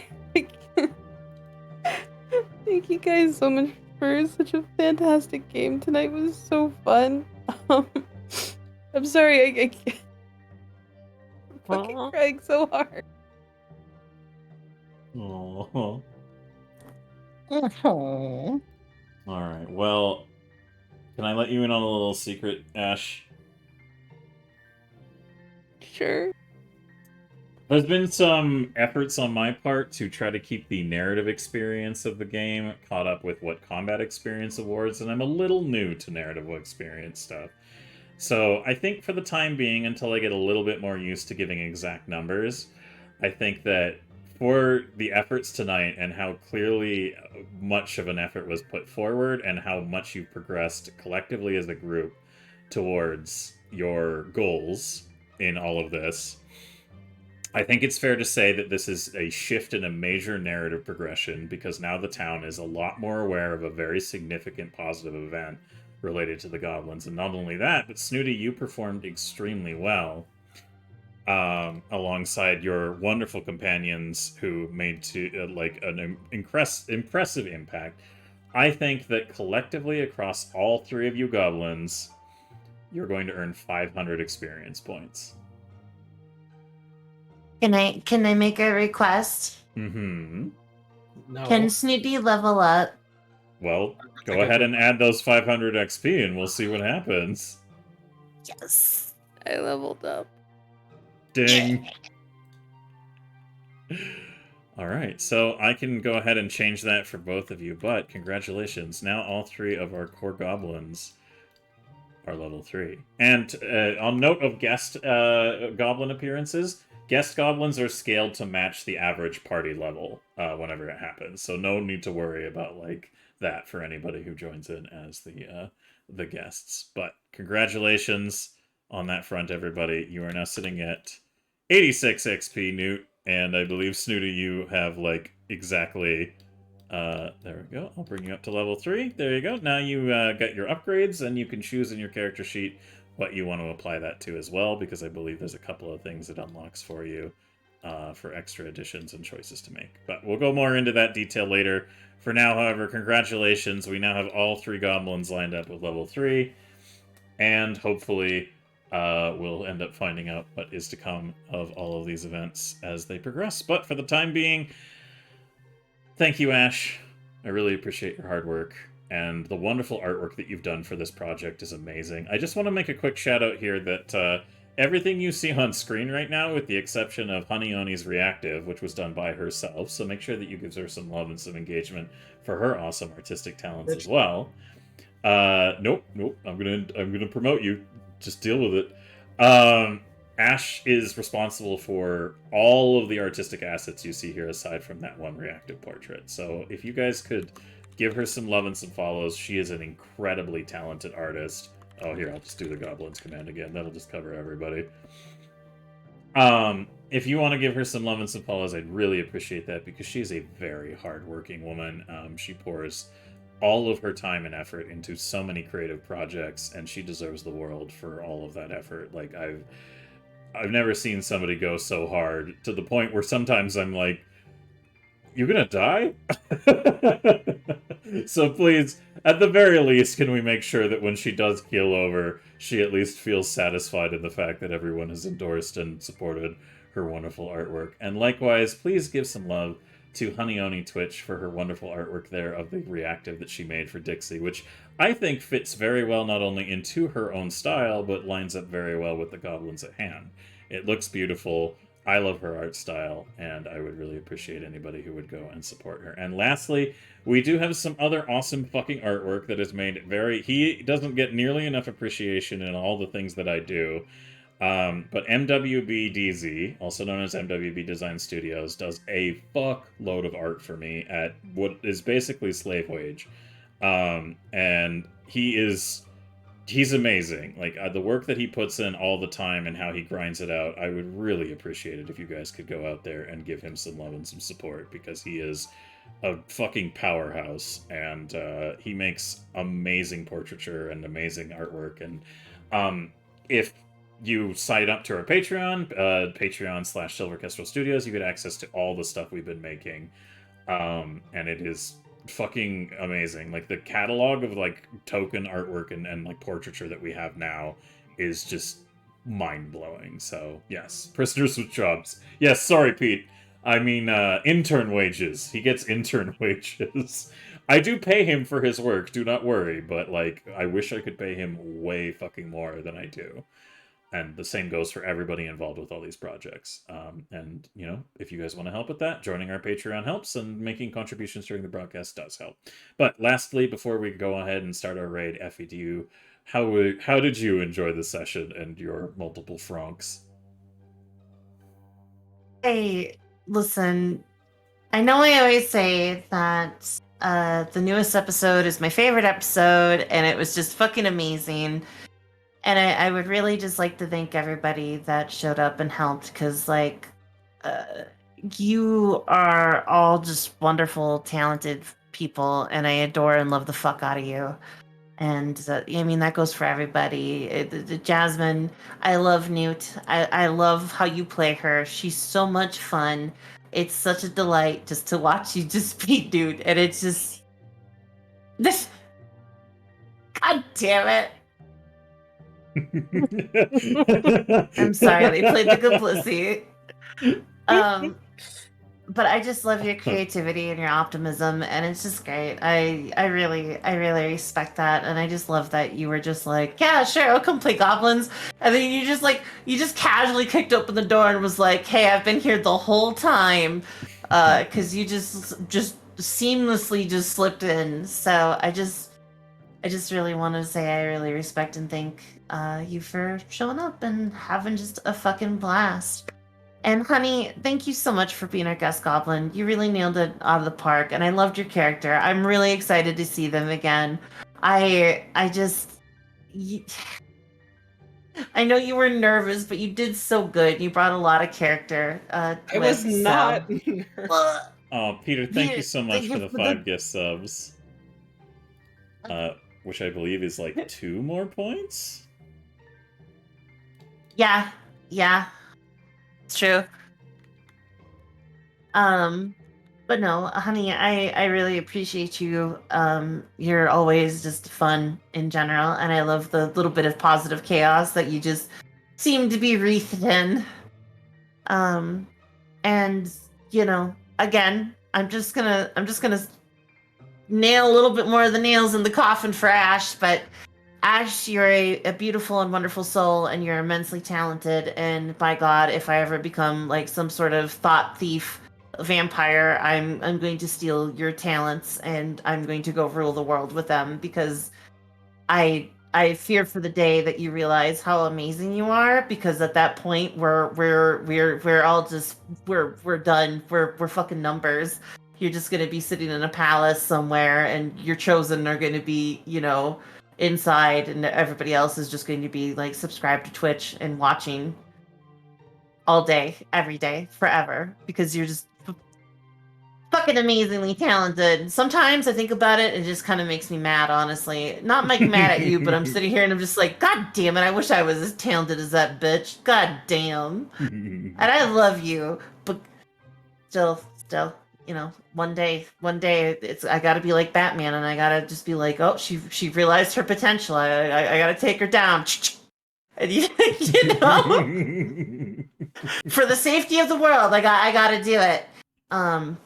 But and thank you. I know that you're immensely busy. You have a lot of projects that you're working on, and it means a great deal of me that you attend, even though sometimes that you're tired or you don't feel good, and you do push so hard, and we love you. And I'm going to add a little bit of a cherry on top of this, and just say that, listen, I love you lots, but quit killing yourself and please get some rest because we want to see more from you in the future.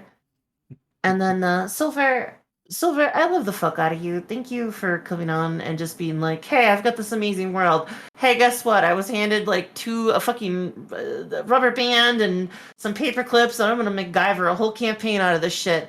All right, you're gonna be terrible little goblins. You're gonna ruin everything. And then it turned out we were just like the Hugs Goblin Club. Like that was it. You were just like, all right, little goblins, be prepared to set fire to my world, to commit destruction. And we were like, yeah, hello, we're the goblins. We're here on a mission. Pleased to meet you. Would you like to be our friends? And, this motherfucker who's set up for just damnation and destruction goes, I'm gonna have to rethink everything, and has just let us be these charming little fucking idiots running around and doing our best to be good gobbos. And he puts up with a lot. I mean, just think about all the fucking jokes and the eyebrows. So I really just want to say thank you so much for your fucking hard work and everything else. And god damn it, if I could pay you $1 million, I would, frankly. So yeah. Well, I'll settle for just being paid. Yeah, that's fair. That is fair. But at the end of the day, this is a passion project for me as much as it is anything else. Like, I want this to succeed, and I want us to be able to spread, but I do this because I love it. Like, everything about this is something that I enjoy entirely. So thank you, Effie, for giving me the opportunity to put it all together and do it together. And I look forward to every future session to come, and it's going to be a hell of an experience seeing where it takes us next, because, like, goodness gracious, there's just all kinds of interactions. But before we end out, and did you have any last things, Effie, or was that pretty much the whole kit and caboodle? Yeah, I just wanted to say one more thing. Thank you, everybody, for showing up. There was a lot of new faces and a lot of follows and stuff, and I just really want to encourage you guys to make sure to check out all the people that are, have taken a part. They're just fucking wonderful people, honestly, and frankly, I feel kind of like I walked in and got a job that I wasn't qualified for, and I just sort of like ride on the backs of these very talented people. But I am very humbled and grateful that you all show up and enjoy and laugh, and it was just very humbling to realize that this is our 14th episode, and I love it, and you guys love it, and it makes me want to cry, honestly. So thank you for being here. I can't cry because there's two of us crying, but yeah, I just wanted to say thank you guys for showing up, and thank you for sharing the laughs, and hopefully we'll see you next Sunday. Also, Matthew, thank you. We will definitely stretch, hydrate, and posture check as soon as we're done with this. But before we close on out, you've all loved it so much. I suppose I can play the blurb for everybody before we go ahead and get Don't play the fucking blurb. So Yeah. here you go, all. Before we go ahead and rate out, let me go ahead and play the blurb from the quote from last session, which I'm sure I'll never live down.